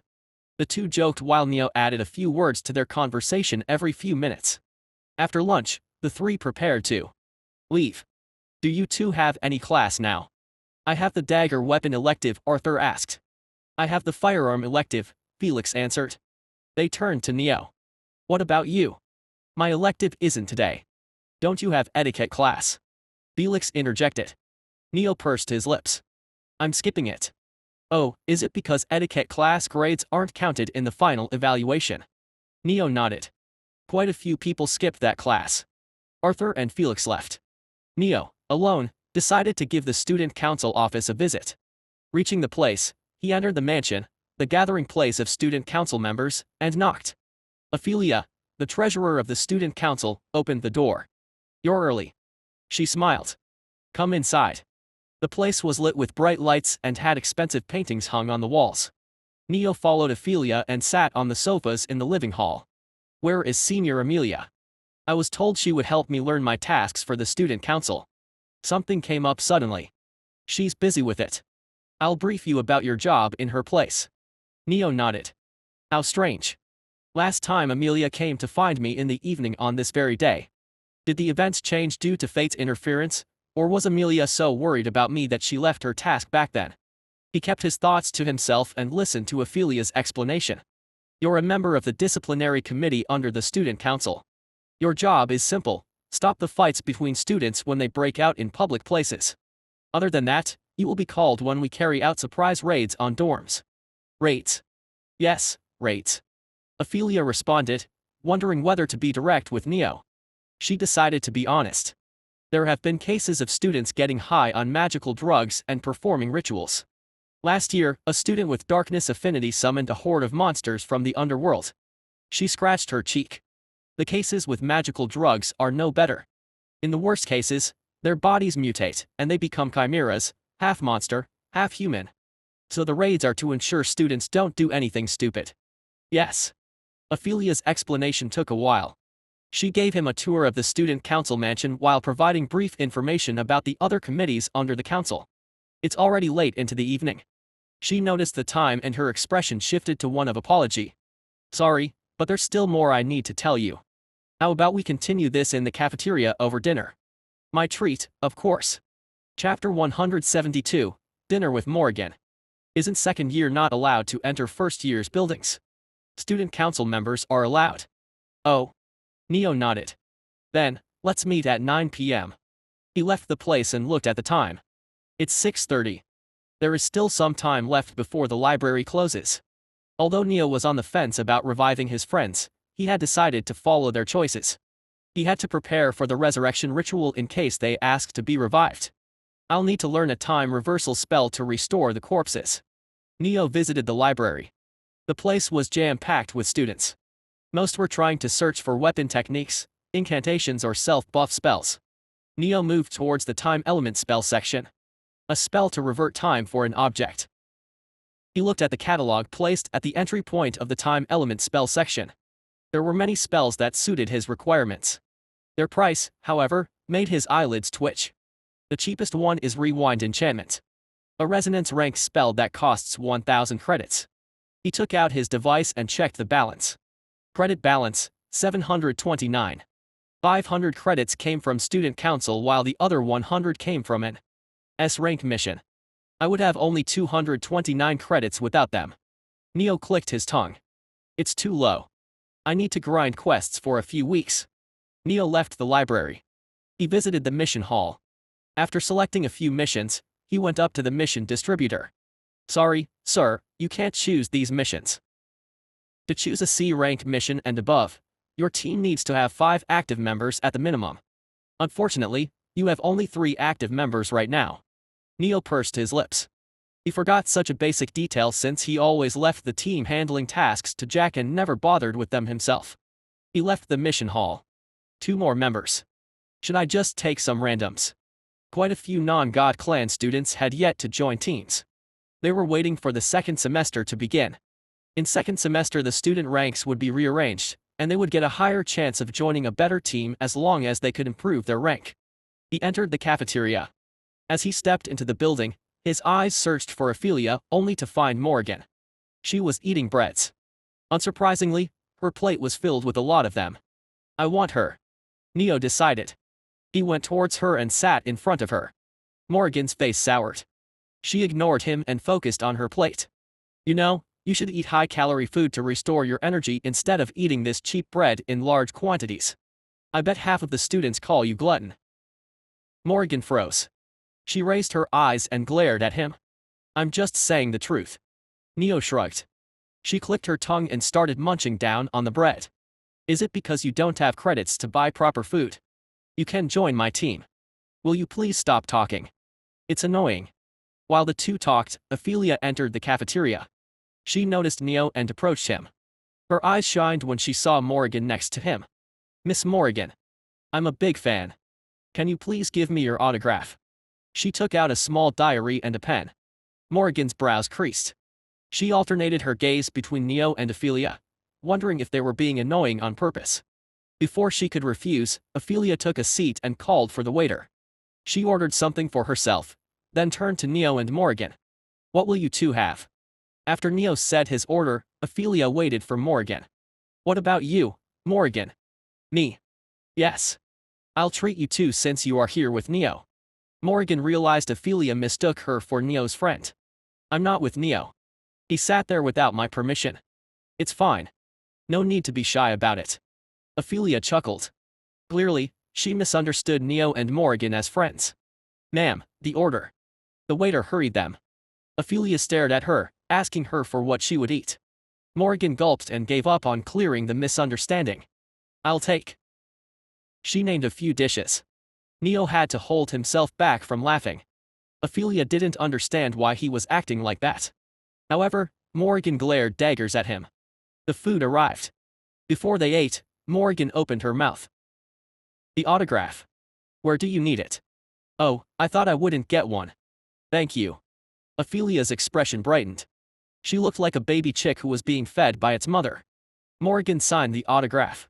The three ate while Ophelia acted as the icebreaker. She explained about student council tasks to Neo. Is it okay for me to hear about them? Morrigan questioned. I was told student council doesn't like students sticking their nose in their jobs. It's fine since you'll join the student council next semester. Ophelia took it for granted that Morrigan would try to join the student council. Morrigan's brow furrowed. She nodded but didn't say anything. While the three talked, Ophelia asked the question she had been meaning to ask since the beginning. Why were you two together, though? I thought you would be either with all of your friends or alone. But just the two of you. No, I was asking her to join my team. Morrigan and Neo spoke together. They didn't want any wrong rumors to spread. Realizing they had spoken at once, they looked at each other. Morrigan clicked her tongue and shifted her focus on her salivating palate. Ophelia chuckled at their reactions. She opened her mouth. Did you refuse him, Morrigan? Yes, I feel I'm better alone than in a team. Even though you have been staying afloat on breads. Morrigan stiffened. You knew. Everyone knows. Her words made Morrigan's ears and cheeks turn beet red. It's fine. I'm not saying you should join a team. But, you know, there are a lot of teams that would kill to have you among them. How about using that? Ophelia let out an exaggerated crafty smile. Neo was exasperated since he understood Ophelia's hint. She is telling you to make a bet with students. He explained. Something like, if you win, they'll treat you to whatever you want to eat, and if they win, you'll join their team. Despite his words, Neo didn't think Morrigan would agree. She is the future war empress. Chapter 173, Naive Morrigan. Even if she is a glutton, she wouldn't sacrifice her dignity. It's a good idea. I'm sorry, what? It's a duel with equal exchange. I get what I want, and they get what they want. Her face said she wasn't ashamed. If anything, she looked proud. You'll make the bet with Neo. Ophelia interjected. Morrigan nodded after thinking for a bit. We can do that. Neo was shocked. His surprise only increased when Ophelia gave him a thumbs up below the table, hidden from Morrigan's eyes. Did she just trick Morrigan so that I could have her join my team? Neo stared at the rabbit-like innocent face of Ophelia. He decided to be on his toes around her. Shifting his focus, he turned to Morrigan. What kind of duel will we have? Food duel. We'll decide the winner by who can eat more. If you win, I'll join your team. If I win, you'll pay for everything we ate. Who will pay if you lose? Ophelia spoke before Morrigan. Since today is my treat, I'll pay for the food. You two can have a duel without worrying about the cost. Thank you, Senior. Morrigan stared at Ophelia with respect and admiration. Neo, on the side, was almost unable to watch how naive Morrigan was. He shook his head. I should be thankful to Ophelia. Morrigan is now talking to me at least. What should we order? Dessert. Morrigan licked her lips. Pancakes. They ordered 5 pancakes each. Both of them finished it in a few seconds. As a demigod, they had high metabolism. The normal dishes could not fulfill their nutritional needs. The pancakes were normal, hence, they could eat dozens without feeling anything. It took Neo 3 rounds of orders to start feeling stuffy. Morrigan looked at him with a smug gaze. She continued to eat pancakes like she was drinking water. No way I can win against that. Neo was beginning to feel bloated. But I'm not giving up. He used darkness inside his mouth to devour the pancakes. Morrigan noticed it easily. Instead of complaining, she used her physical strength to squeeze pancakes into mini-sized balls and ate them. Their duel attracted a lot of attention. It wasn't long before the cafeteria was filled with cheering and shouts. Most of them were supporting Morrigan, since in their eyes Neo was cheating a bit too much by using darkness. Neo noticed Felix, Arthur, Jack, Mars, and Nathan in the crowd. Jack, on the verge of tears, was rolling while laughing his heart out. Felix was recording his video. It was their future blackmail material. Neo ignored them. It didn't take long for Neo to notice something was amiss. At the rate they were going, he felt Morrigan might outlast him. How the hell is she doing that? Neo spread his senses and focused. He noticed Morrigan's lightning elemental energy spiking up every few seconds. He understood what was happening. This crazy glutton. Morrigan was tasting the pancake, now mini-sized balls, and using the lightning inside her mouth to disintegrate them before they reached her stomach. She was cheating just as much as him. The students cheered for them. Morrigan. Morrigan. Neo. Morrigan. The sun started to peek from the horizon, signifying a new day. Neo thought he would lose until Morrigan ran out of divine energy. She continued to eat even after that and fainted. Finally, Neo sunk back into the chair. He looked around. Most of the students were drunk or asleep. The festive atmosphere from the last night made the cafeteria messy. He massaged his brows. Ophelia brought a tea for him. Thanks. Don't mind it. She smiled. You have your 4th member now. As for the 5th member, I'll introduce someone to you. Think of it as a gift from me for joining student council. Her smile only made Neo realize how devious she was. At least I don't need to pay for what we ate. It would have torn a hole in my wallet. 3 months later. Neo, Arthur, Jack, Nathan, Felix, and Mars left the examination hall. Finally, the exams finished. Hell yeah. Jack threw the question paper into the air with a maniacal laughter. He had deep circles below his eyes. Ha ha ha ha. Take this, Professor Jerome, I'm definitely not failing. Jack, having fried his brain from cramming, continued to shout gibberish. They walked towards the Seraphim Hall to pack their luggage. Since the semester ended, they were allowed to return home during the holidays. How about we meet during the holidays? Felix questioned. I'm in favor of the proposal. Jack raised his hand with a bright smile. They chuckled seeing how excited he was. Arthur and Mars agreed. Where will we meet? Neo asked. Suddenly the group turned silent and stared at Neo. What? My place. Felix smiled awkwardly. My clan isn't the best place to meet, since my reputation is quite. Well, you know about it. Anyway, we can't meet at my place. Ares' clan is a straight no-go. Jack's place is too far. Arthur doesn't have a place, so he will be living in academy. I'd rather not us meet here during our holidays if I can. That leaves only you, she explained. How about some restaurant? I was thinking of having a night over. We can have a night over in a hotel too. Neo remained adamant on not taking them to his place. If he invited them, he might need to invite Amelia too. If Amelia came, Elizabeth might come too. And if Elizabeth and his brother met? Neo shuddered to think of the consequences. Suddenly, Jack's face turned sorrowful. Neo, it was my idea to meet up at your place. You see, my folks are poor. I've always wanted to feel how it would be to live like a rich person, and I thought I could do that if we come to your place. Besides, I won't be able to pay for a restaurant. He sniffed his crocodile tears. Felix added with a melancholic tone. It's the same with me. My family won't give me much money for the night outs. Neo looked at them with a disgusted gaze. He turned to Arthur and Mars. Go on. I want to hear what excuses you two have prepared too. Chapter 174, S-Rank Mission. I wanted to join the weapon auction the Hargraves Corporation is holding. But I'm too poor to get the tickets, Arthur said, trying to force a sorrowful tone. I'm fine anywhere, actually. Felix elbowed Mars when he gave a normal answer. Mars smiled and shrugged. Neo, please. Felix stared at him with puppy eyes. Fine. Neo clicked his tongue and looked away. We'll meet 1 week later. Yes. Got him. Jack and Felix high-fived. The group dispersed to complete their packing.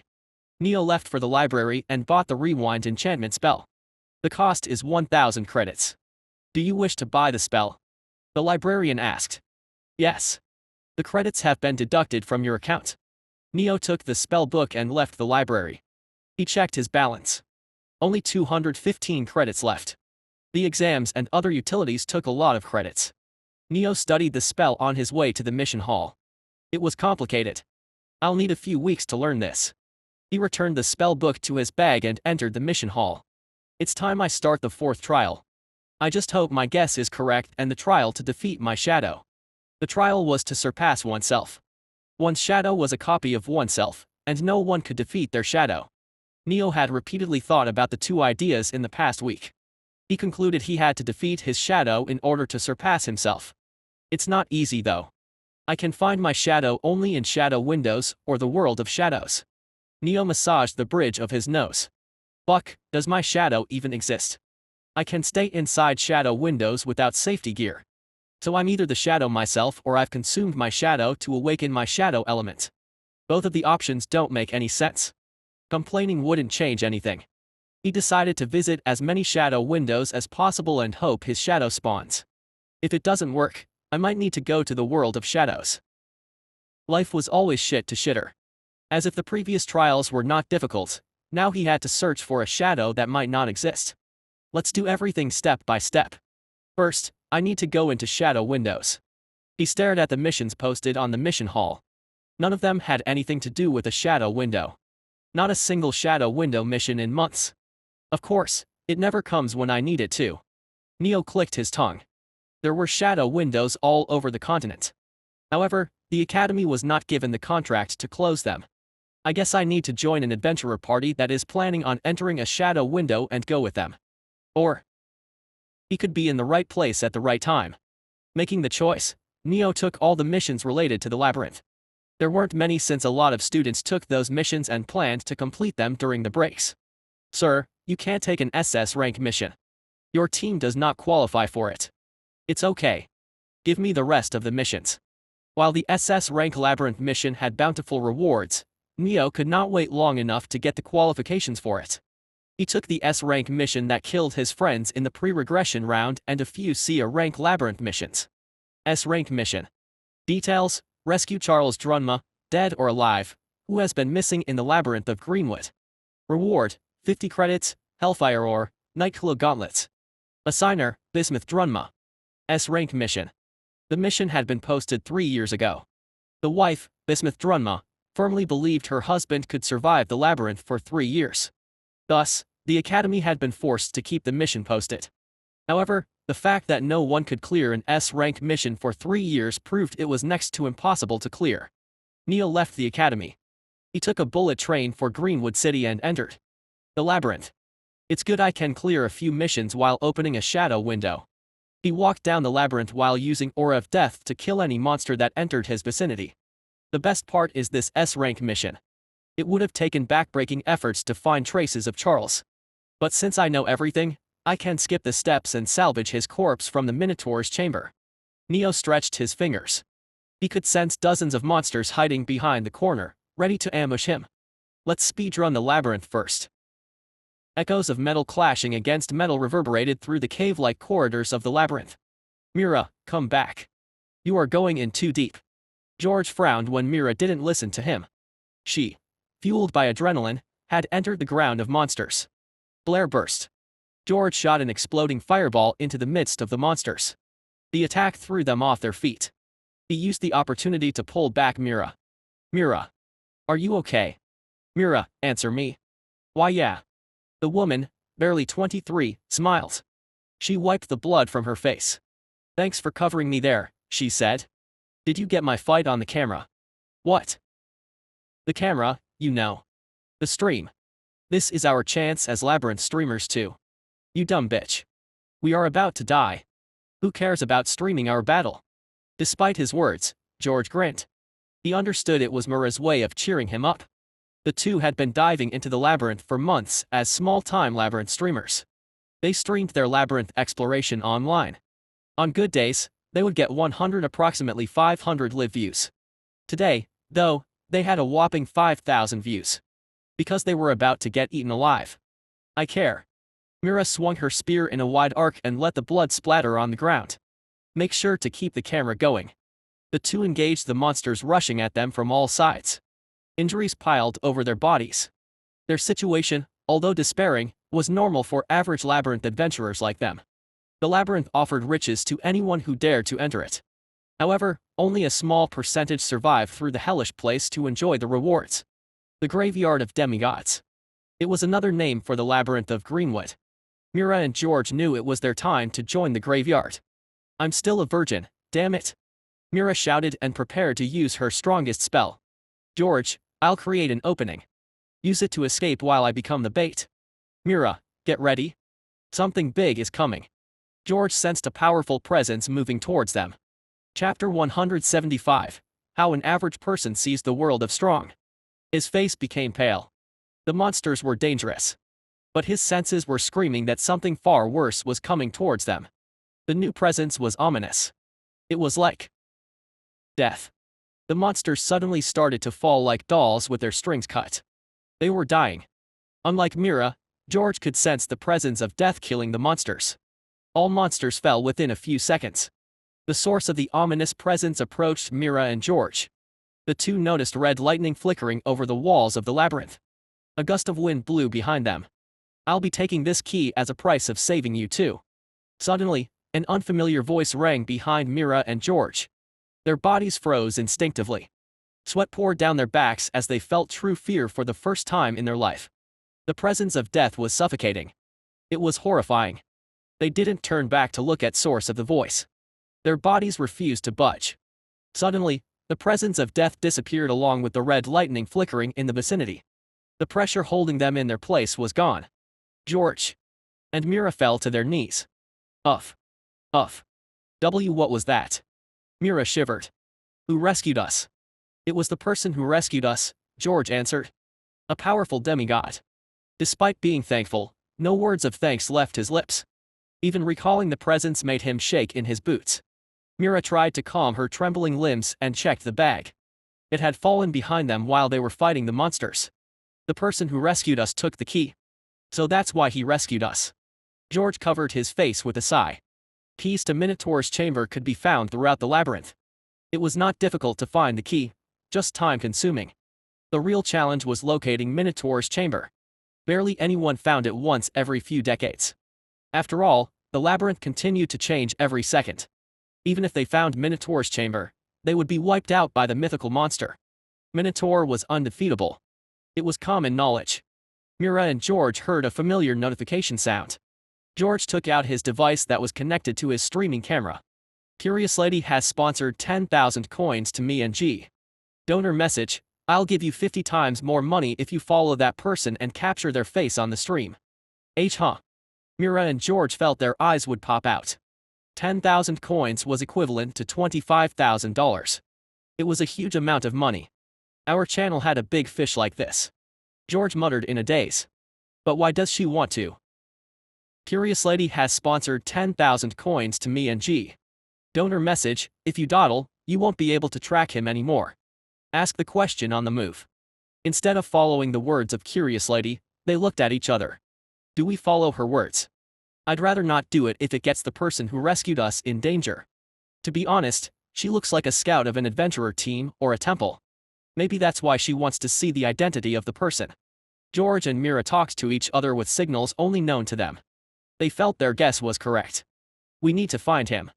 The person who rescued them took the key. He wanted to challenge the Minotaur, probably. They had to find the person and advise them against it. After all, it was impossible to defeat Minotaur for demigods at their rank. We should help him. He saved us, Mira said with a determined gaze. George nodded. He cast a tracker spell and tried to sense the presence of death in the vicinity. It was faint, as if the person had experience in erasing his tracks. However, he had been in a hurry to remove all traces, or maybe he had not bothered with it. George, with his years of experience in fine tracks, could follow the tracks if he put in some efforts. The duo moved through the labyrinth at a swift pace. Wherever they went, they saw corpses of monsters. Some of them had half of their bodies eaten. As if someone chewed them and spat them out. They heard an ear-shattering roar while they were searching for the tracks. Their stream chat became lively. The live member count reached 50,000. Hundreds of messages were arrived every second. Curious Lady has sponsored 100,000 coins to me and G. Donor message, that's the roar of Minotaur. Hurry. George and Mira bolted towards the source of the sound. They had trouble breathing as they approached the location. The thick amount of elemental divine energy in the area was suffocating them. They saw the doors of Minotaur's chamber. It was the first time in 28 years that someone found the place. However, their joy was short-lived when they noticed the open doors. They rushed ahead. Inside, they saw the back of a black-haired boy facing the towering Minotaur. He looks like a high schooler.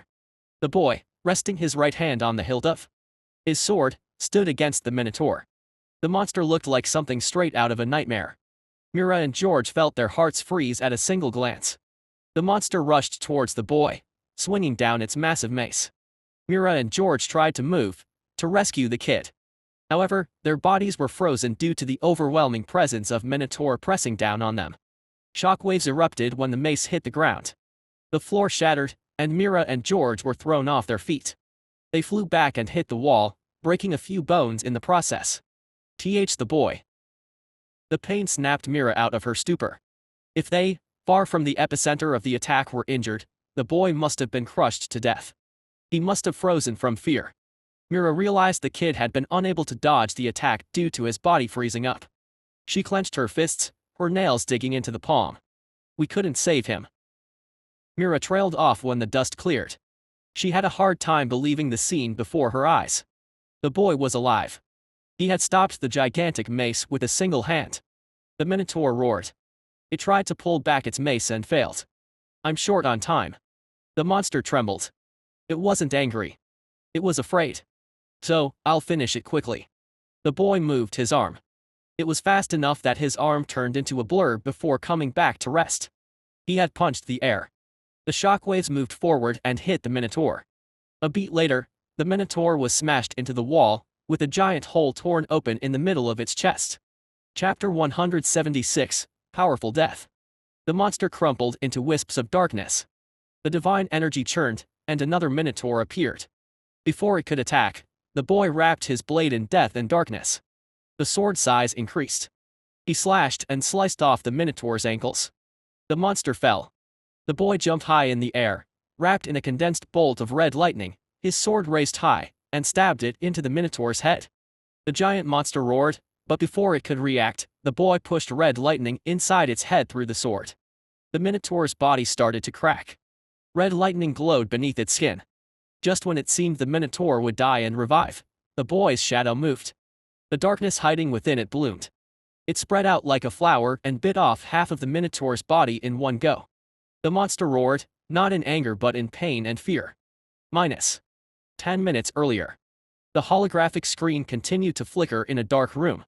The room was littered with drinks, half-eaten packed food, and dust.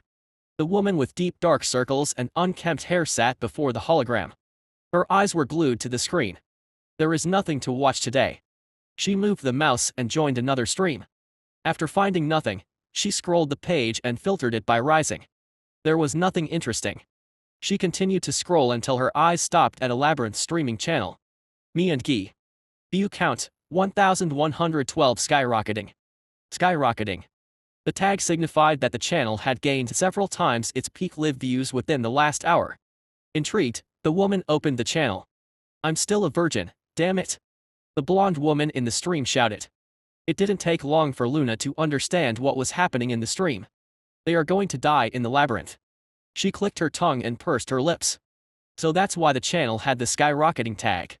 Luna was about to leave the channel when suddenly the monsters in the video started to die. Mira and George, the two streamers, froze. They heard a voice behind them. I'll be taking the key in exchange for saving you too. The streamers, frozen from fear, couldn't move until the person who killed the monster left. They collapsed to the ground, relieved. However, Luna's gaze was fixed on the flickering red lightning in the corner. Death element. She gulped. Although stunned, she continued to analyze the stream. He could kill the monsters of the labyrinth with the element alone. That's adept mastery. No, maybe even higher. Her eyes gained life. She frantically messaged the streamers to follow the boy and gave them a tip. I have to find him. Luna froze when she realized the boy had taken the key from the streamers. He is trying to fight the Minotaur. Damn it, I finally found someone with high mastery in death. Luna swiftly stood up. She left her room and banged on the door opposite her own. Shelley. Shelley. What? The door opened, and a woman with messy hair, wearing pajamas, came out. What do you want at midnight? Shelley yawned. This. Luna showed her the stream. I found someone with the death element and a high mastery. Shelley's sleepiness disappeared, only to be replaced by a frown. You're still on that. It's been 5 years, Luna. Give up. Warp me to the labyrinth. Luna cut off Shelley, her eyes fixed on the stream. Hurry. The kid is trying to fight the Minotaur. I need to save him. Shelley sighed. She knew her advice wouldn't change Luna's mind. Don't come to me for something like this again. She clicked her tongue. Go get changed. We don't have time for that. Shelley's expression worsened, seeing the desperation and hope in Luna's eyes. She placed her hand on Luna's shoulder and raised her other hand before closing her palm. The two appeared high in the sky. They hovered in the air. Where is the labyrinth? There. Shelley followed Luna's directions and stared into the east. Of course, she couldn't see the labyrinth since it was several cities away, but a general direction was enough for her. She pointed her open palm towards the labyrinth and closed it. The world warped. The space between the labyrinth and Shelley's location was compressed into 3 centimeters. Thank you. Luna jumped to the other side. A sigh escaped Shelley's lips as she let go of her hold over the space. I'm gonna get scolded again for using my abilities in a public area. Minus. Luna arrived before the labyrinth. No one had noticed her arrival. Only Shelley and those Shelley touched could see her warp abilities. Luna was about to enter the place when the guards at the entrance stopped her. We need to see your ID, miss. The guard's gaze scrutinized her appearance. Looking like a hooligan was one thing, but Luna was defective. We can't allow entrance to you unless you have special permission, the guard spoke while looking at her mechanical legs. Judging by how comfortable she is with those legs, it's clear she lost her original legs a long time ago, the guard thought. There is no way she can fight with those things. Luna's face contorted. Do you even realize who you are talking to? I'm in. Before she could complete her sentence, the kid in the stream encountered the Minotaur and was crushed in a single attack. Luna's eyes widened, her gaze filled with horror until the dust suddenly cleared. The boy was alive. Not only alive, he took 10 seconds to subdue the Minotaur. Just 10 seconds to kill the mythical monster twice. What? The Minotaur didn't revive. The implications made Luna shudder. Greed and desire appeared within her gaze. He has built a portion of his concept of death. That's the only way he can kill an immortal with 2 attacks. The guard, realizing something was amiss with her, was about to tell her off when suddenly the labyrinth shook. The ground started to break. What? What is happening? The guard shouted. The adventurers entering the labyrinth started to leave the labyrinth in droves, and the whole place was chaos. Nobody understood what was happening. Instead of explaining what was happening to them, Luna focused on the stream. When the boy killed the Minotaur, the labyrinth started to close. The walls broke, and the door cracked. The whole place was filled with dust. Coupled with the bad camera quality, she couldn't see the boy's face. He was picking something from the chamber and storing it in a bag. While he was doing his work, the boy spoke to the streamers. You two should hurry and leave. The labyrinth will close soon. But what about you? I killed the Minotaur. Can you two do that? The streamers closed their mouths. Leave quickly if you don't want to be buried alive, the boy added. All paths of the labyrinth open at the exit when it's about to close. If you two run now, you should be able to escape. No, no, no, no. Luna muttered. Get his name at least. This shitty camera quality, damn it. She gave another tip to the streamers. However, instead of following her request, they left the labyrinth.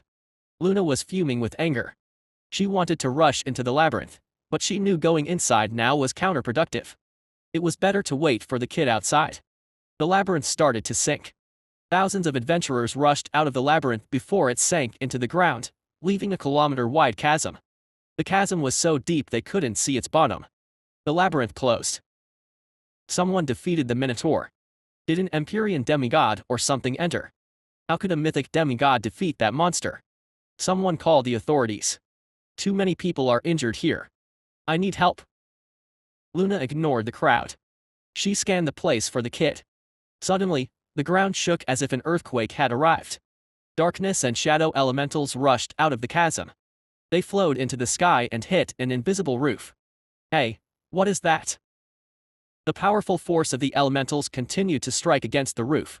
The sky cracked. Slowly, the crack enlarged, and a portion of the sky shattered, revealing swirling darkness beyond. A heavy pressure flowed out of the crack and hit the city below. Dozens of adventurers fainted, unable to handle the pressure, while some barely resisted and managed to stay awake. The adventurers had no time to rest. Shadow monsters, with sharp claws and wings, started to descend from the crack. Look above. Incoming. An unidentified window has appeared. Retreat. I said, retreat. All hell broke loose. While the disappearance of the labyrinth was shocking, the window was far more dangerous. Seeing the sky covered, they felt as if the world was coming to an end. Luna remained calm. That looks a bit dangerous. Although she had no intentions of closing the window, she wondered if she should take care of the shadow monsters emerging from it. She was about to move when suddenly she sensed a powerful force of death gathering in the distance. Chapter 177, Weird Dreams. The presence of death was overwhelming. Red lightning sparked in the surroundings. Soon, giant, building-sized, red flickers of lightning were gathering at a spot. A black-haired kid stood at the center. It's him. Luna was about to move, but she realized the boy wanted to deal with the shadow monsters flying down from the window. She decided to wait. Let's see what you are capable of. Her words got stuck in her throat when the boy attacked. Ow. How can he do that? Latte Cafe, Aurora City, 2 cities away from Greenwood City. That's a true mythic demigod. Brian's eyes glowed with excitement. He continued to talk to Felix and Arthur, who were sitting on the counter. I'm telling you as a history major. Today's mythic demigods are too weak compared to the past. How so? Arthur questioned, intrigued. Brian ignored Arthur and continued to talk to Felix, clearly trying to hit on her. During the Age of Gods, when the terms demigod and god had yet to be coined, those who awakened mystical qualities were called awakeners. That was the only rank. Only one. Brian grinned, proudly flaunting his knowledge. Do you know all of us originate from the race called Homo sapiens? Homo sapiens had defective genes that limited their potential.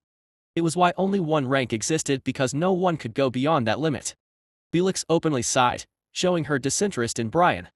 She glared at Arthur from the corner of her eyes. Then how did we cross that limit? Arthur asked. We have more ranks now. Because of the myths. Brian continued. Back then, the monsters, the windows, and divine energy-powered natural disasters were destroying the world. You could say, the entire race of our ancestors, Homo sapiens, was on the verge of extinction. Unlike our ancestors, our opponents were not limited by their potential. Cities were destroyed, millions died every day, wars became common. But Brian paused, adding an exaggerated effect to his words. They rose up. The myths. The awakeners who broke through the limit of their race. When survival became a luxury, the heroes, those who would become gods in the future, started to show abilities beyond what was thought possible. Back then, only a few could cross the ceiling of the awakener rank. They were the myths, the legends, themselves, Brian explained. So the mythic rank is named after them. Arthur spoke. Indeed, that is true. But Brian's eyes gained a fierce glow. Don't compare the past mythic demigods to today's. Back then, a mythic demigod could protect an entire city alone. An entire city. They were as strong as natural disasters. And this was when they, the Homo sapiens, had yet to gain the god blood. Arthur smiled bitterly at Brian's contempt. He knew the past mythic demigods were far stronger. However, it was natural. War created heroes. The desperation to survive and protect those they held dear forced them to be strong. In today's peaceful times, there was no need for them to push themselves to the limit. Demigods still tried to grow stronger. But it was for personal gain, and none of them had the drive. While Brian continued to try talking to Felix, the door of the cafe opened, and Nathan, Sean, and Clara entered. The twins noticed Arthur and Felix and approached them. Felix's eyes gained a bit of life. She realized it was her chance to get Brian off her back. They are? Brian asked as the new trio sat next to them. Our friends, Felix introduced them. She is Clara, a wind mage, and he is her brother, Sean, and Nathan, a darkness wielder. Brian's face stiffened when he heard her. Darkness user. Yes, he is quite good. Buck, I can't believe I wasted my time talking to friends of a filthy fucker. He stood up and left. Felix faked a stunned expression. However, as soon as Brian left the shop, she exploded into a fit of laughter. Good riddance. She turned to Nathan. Sorry about calling you a darkness wielder. No problem.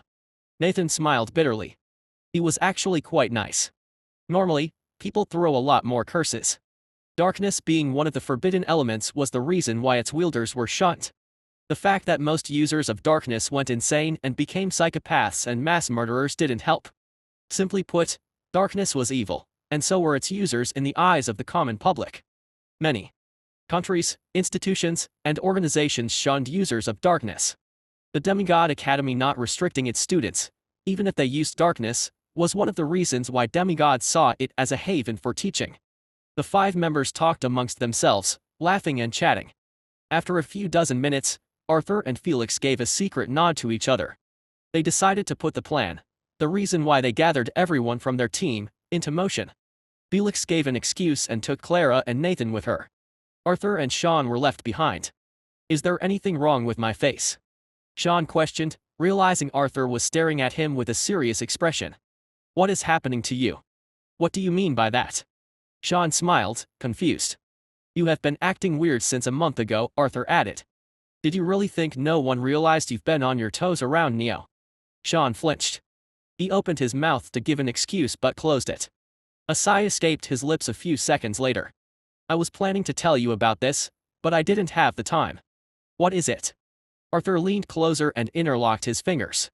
I awakened my time element a few weeks ago. Oh. Congrats. Listen to me first. Sean massaged his brows. His eyes went toward the giant glass wall, and he stared at Clara, his sister, who was outside with Nathan and Felix. A frown appeared on his face when he noticed Brian approaching Felix. He continued. Since the day I awakened my time element, I've started to see. I don't know what to call them, weird dreams. It's always the same dream. The S-rank Sphinx mission. Sean added. I see things that didn't happen. Chapter 178, As Strong as Old Era Myths. Arthur's face stiffened. He couldn't help but recall how many of them had died during the Sphinx mission. He listened to Sean. In those dreams, Neo didn't injure your shadow in the first encounter. Instead, he was almost killed, and Clara died during the mission. That's not all. I did something horrible. Something so horrible that it almost cost us our lives. Sean stared at the table, unable to lift his gaze and look into Arthur's eyes. Because Sean knew. They weren't just simple dreams. Sean was no longer someone who lacked basic knowledge. A single semester at the academy opened his eyes and showed him the limits of mystical quantities. They are not dreams, they are. Arthur didn't complete his sentence. Yeah, I know. The timing says it all. Sean picked the glass of water and gulped it down. Since I started seeing the dreams when I awakened my time element, they aren't dreams. They are our past. The past that was erased because someone regressed and saved my sister. So that's why you were staring at Neo so much. Arthur leaned back into the chair. Sean's words made it clear, Neo was the only person who acted differently in the Soren mission. Neo saved my sister. I wanted to thank him, but I couldn't decide if the Neo who is with us is the same Neo who saved my sister. That's what was happening. Everything makes sense now. Arthur smiled bitterly.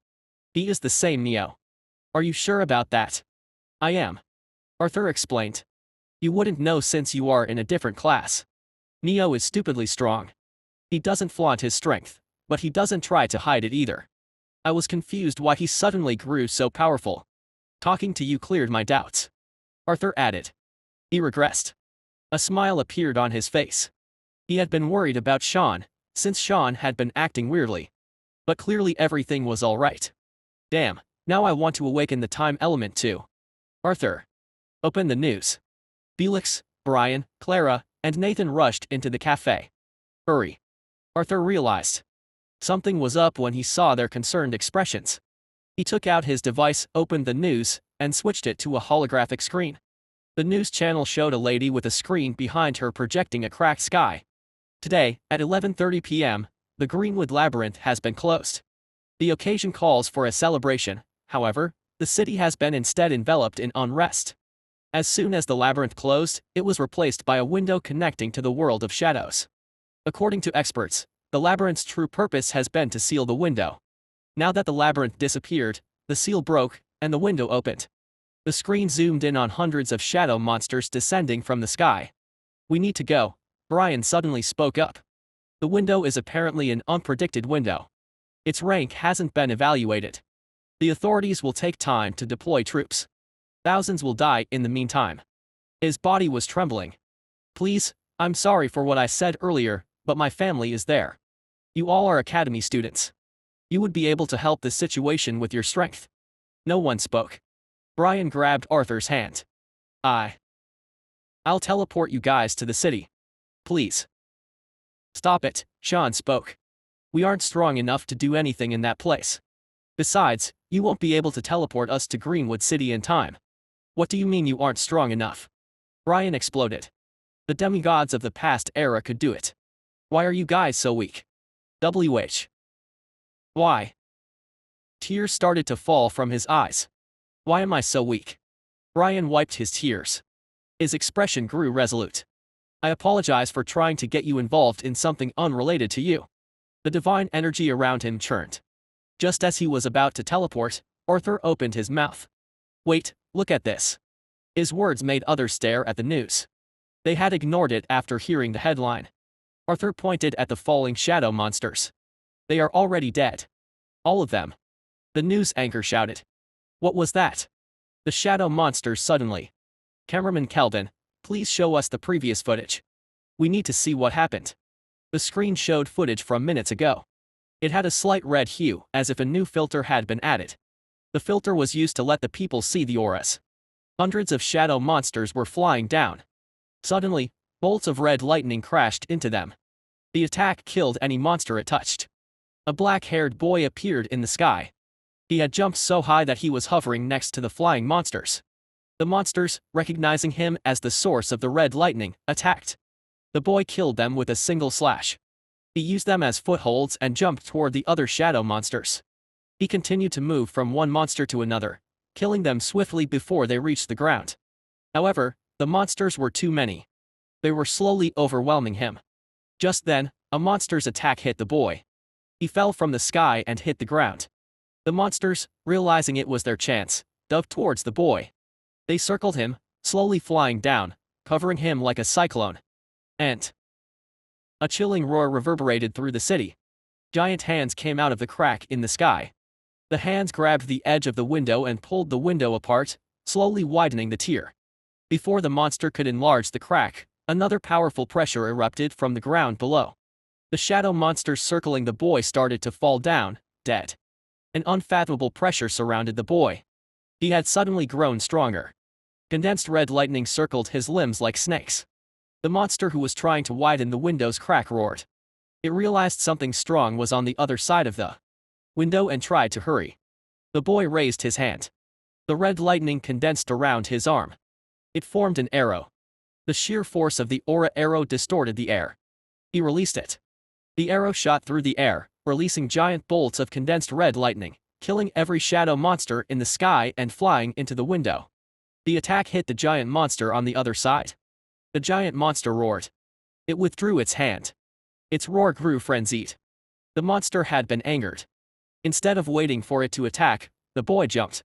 He used the falling monsters as foothold and entered the window.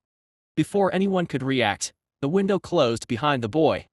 Chapter 179, Centuries-old monster sealed within the window. Silence. Nobody spoke.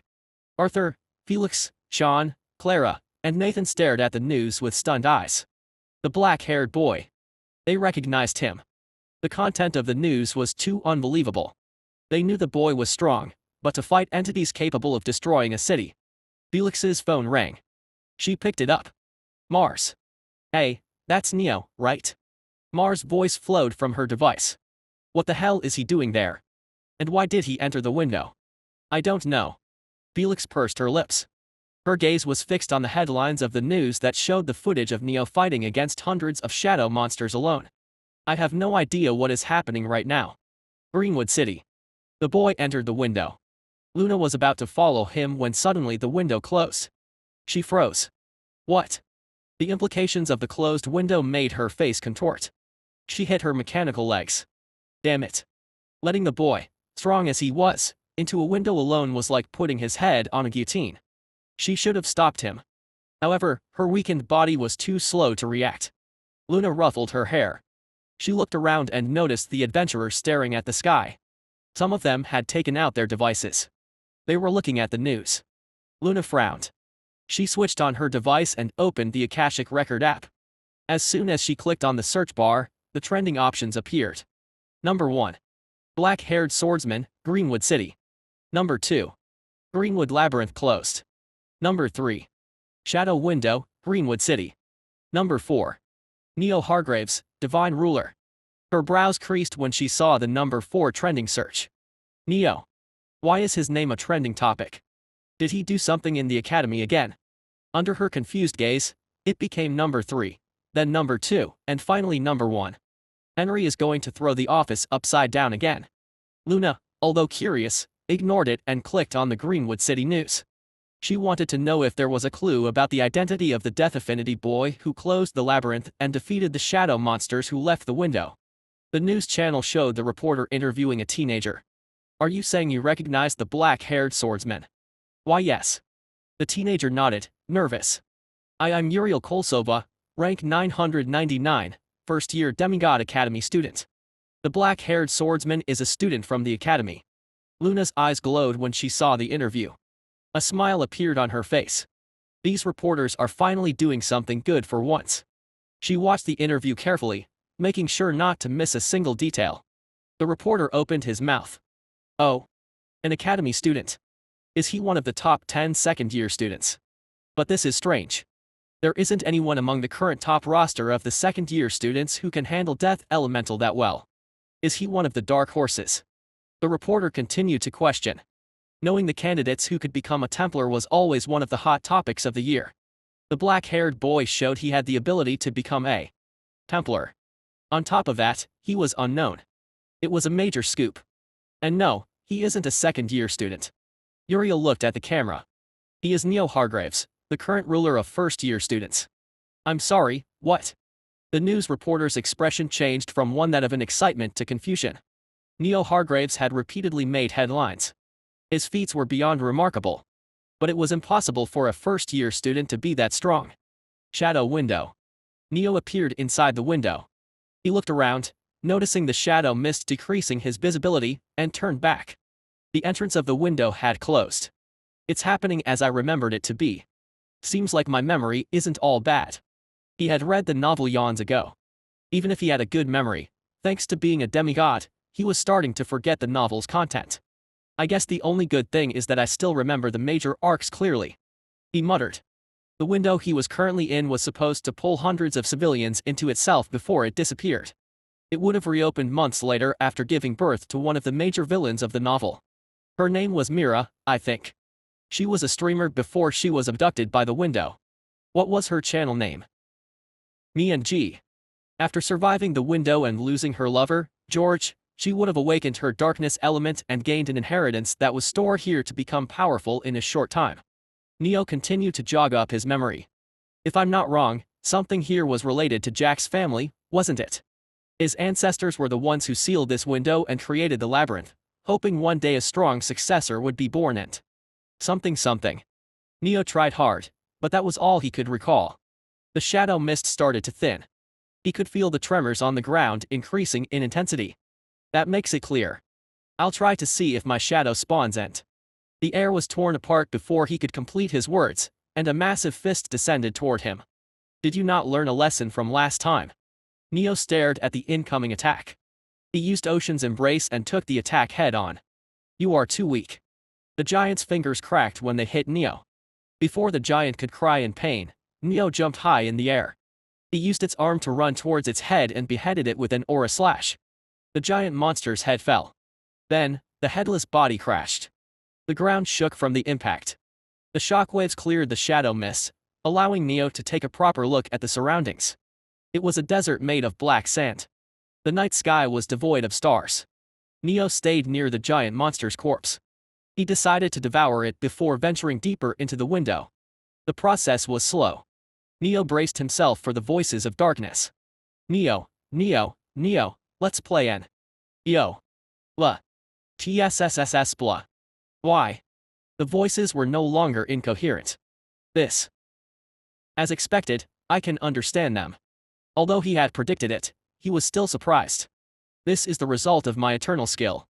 It grants resistance against all status ailments such as mental corruption, curses, and poisons. Seems like the voices of darkness are counted as mental corruption. While he could hear what the darkness was trying to say, it didn't help him understand the darkness intention. It continued to repeat the same words to him. Neo took more time than he expected to devour the giant shadow monster. He clicked his tongue when he noticed the stats he gained. Only 2 secondary stats. The gap between him and the giant shadow monster had been immense. He didn't gain much from it and had to waste a lot of time devouring it. This was unexpected. I wonder if all the monsters here are the same. The novel said they were monstrously strong, but it's clear they aren't a match for my current strength. The first one wasn't at least. Depth level 2, Shadow Window. Thousands of bones were strewn across the desert. They radiated a dark aura, filled with grudges and despair. At the center, a skeleton, wearing a dark red robe, sat on the throne. The monster had red glowing eyes and it continuously absorbed the dark aura being radiated by the bones, using it as fuel to increase its power. It held a glowing glass sphere in its hand. The sphere showed it the battle between Neo and the giant shadow monster. Finally, the skeleton laughed. Its jaw rattled. However, how could it not be happy? It had spent hundreds of years sealed in this place by the accursed Hanma family. The monster, powerful as it was, had limited resources to grow stronger inside the sealed window. When the window first opened, it had planned to abduct citizens and close the window immediately. After all, there was no knowing how strong the Awakeners had become after it spent centuries in the window. The monster, however, was not helpless.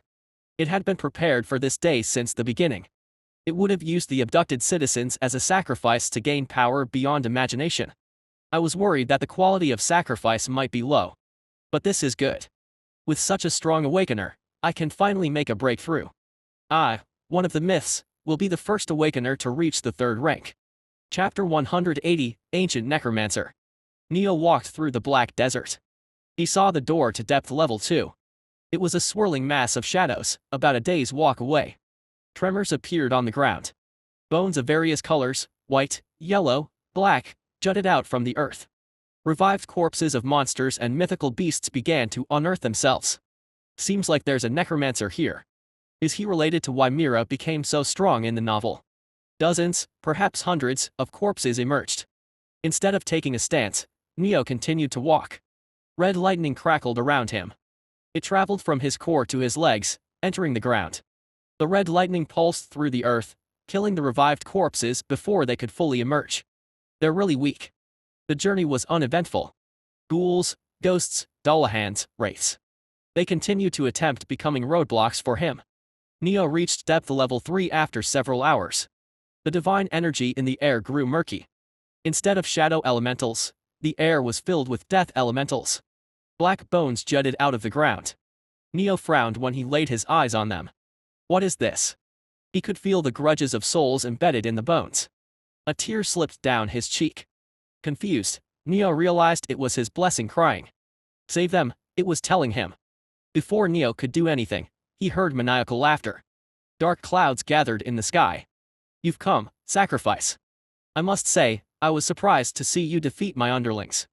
But it ends now. You've stepped into my domain. You are as good as dead. The Necromancer, a skeleton in a majestic red robe, laughed from his throne far ahead. A giant orb of darkness floated behind the throne. I commend your bravery, sacrifice, for coming to face me alone. The Necromancer stopped speaking when Neo disappeared from sight. He felt a gust of wind pass him and heard a voice behind him. A spirit seed. So this is where Mira got her spirit and became so powerful. I take it you used the grudges of the dead and their souls to empower the seed? Neo asked, standing behind the throne. The Necromancer froze. How did he get behind me? I didn't see him move. Teleportation. Space warping. Perception manipulation. He grew nervous. I felt the gust of wind. Was that pure physical athleticism? Did he move at a speed I couldn't perceive? That was not good. It was bad news. The Necromancer raised his hand. The rings on his fingers glowed. But before he could attack, his vision tilted as his head fell from his body. The bones of the skeleton's neck had been cleanly sliced. Neo looked back. He had beheaded the Necromancer when he passed him earlier. It could still talk, even though I beheaded it. Seems like a lich is quite hard to kill. Neo's words trailed off as he sensed something. He looked toward one of the bones jutting from the ground.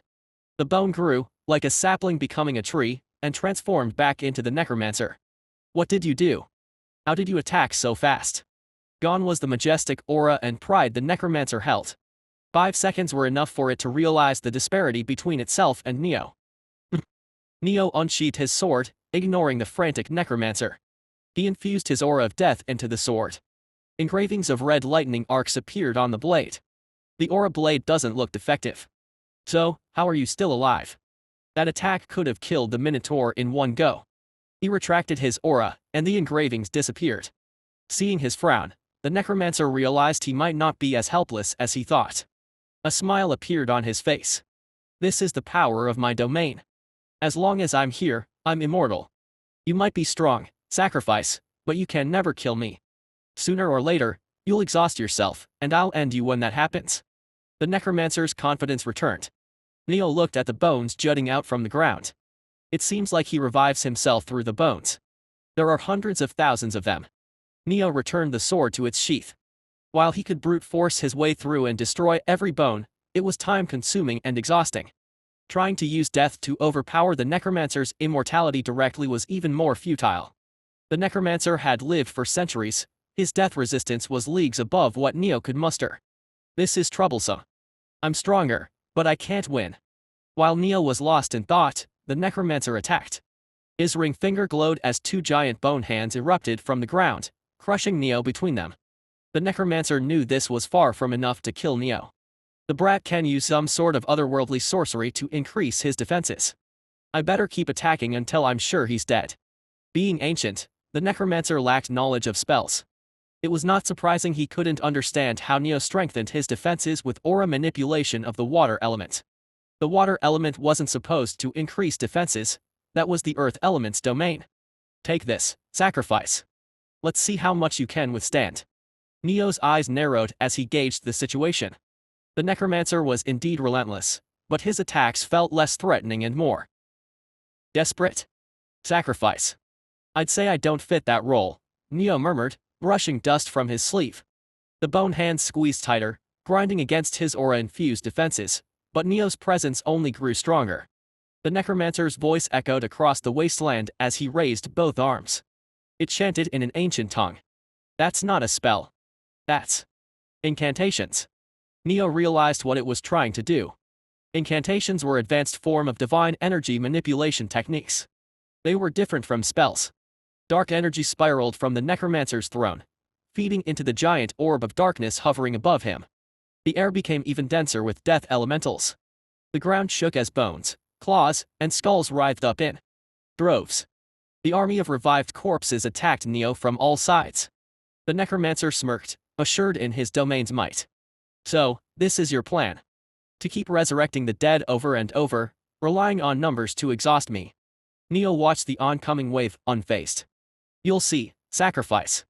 This is the wrath of centuries of cursed souls. No one, not even you, can withstand it forever. The Necromancer boomed, his confidence returning. I wouldn't be so sure about that. The red lightning arced across the field, searing the earth and shattering the bones before they could fully rise. Waves of death elementals incinerated everything in a split second. The Necromancer's grin faded as he watched his reinforcements crumble under Neo's relentless energy. Impossible. The Necromancer screeched, stumbling back. Why do you have so much mana? Neo paused. He pursed his lips. The academy had felt like a cage to him. His friends and acquaintances in the first year were too weak for him to go all out. The 3 months of boredom nearly made him quit the academy. It was why he entered the window alone. To finally have a battle where he could go all out, a battle where he had to put his all on the line to win. But you are too weak. He closed the distance in an instant. His speed caused his figure to blur, and he swung his sword in a wide arc. A surge of red lightning coursed through the air, creating a massive gash that cleaved the Necromancer's throne in two. The Necromancer let out a strangled cry. His form shimmered and distorted, his head detaching from his body once again. For a moment, silence reigned. Neo stood, ready to strike, watching as the Necromancer's body dissipated, only to reform yet again from another bone a few meters away. This is the power of my domain, sacrifice, the Necromancer taunted, trying to reassert his dominance. You might kill me 100 times, 1,000 times, but I will always return. You are merely a temporary annoyance. Neo sighed. He really wasn't in the mood to fight anymore. Each passing second only increased his boredom. Mars or Arthur would have been better sparring partners. Weak as they are, they can still use tricks and surprises to injure me. A smile appeared on his face as he recalled his friends. Well, Morgan would have been the best sparring partner. But her demands are starting to increase. I'm worried my wallet won't be able to feed her for much longer. Neo took a deep breath, focusing his energy inwards. I suppose I should end this soon. His divine energy started to fuse into the air at a fearsome speed. The Necromancer frowned when it realized Neo was doing something. Dark cloud, rumbling with red lightnings, gathered in the sky. Analyzing the aura signatures, the Necromancer stiffed. Ow. His words got stuck in his throat when giant swords made of compressed red lighting descended from the sky. Each sword was as big as the giant shadow monster that Neo encountered when he first entered the window.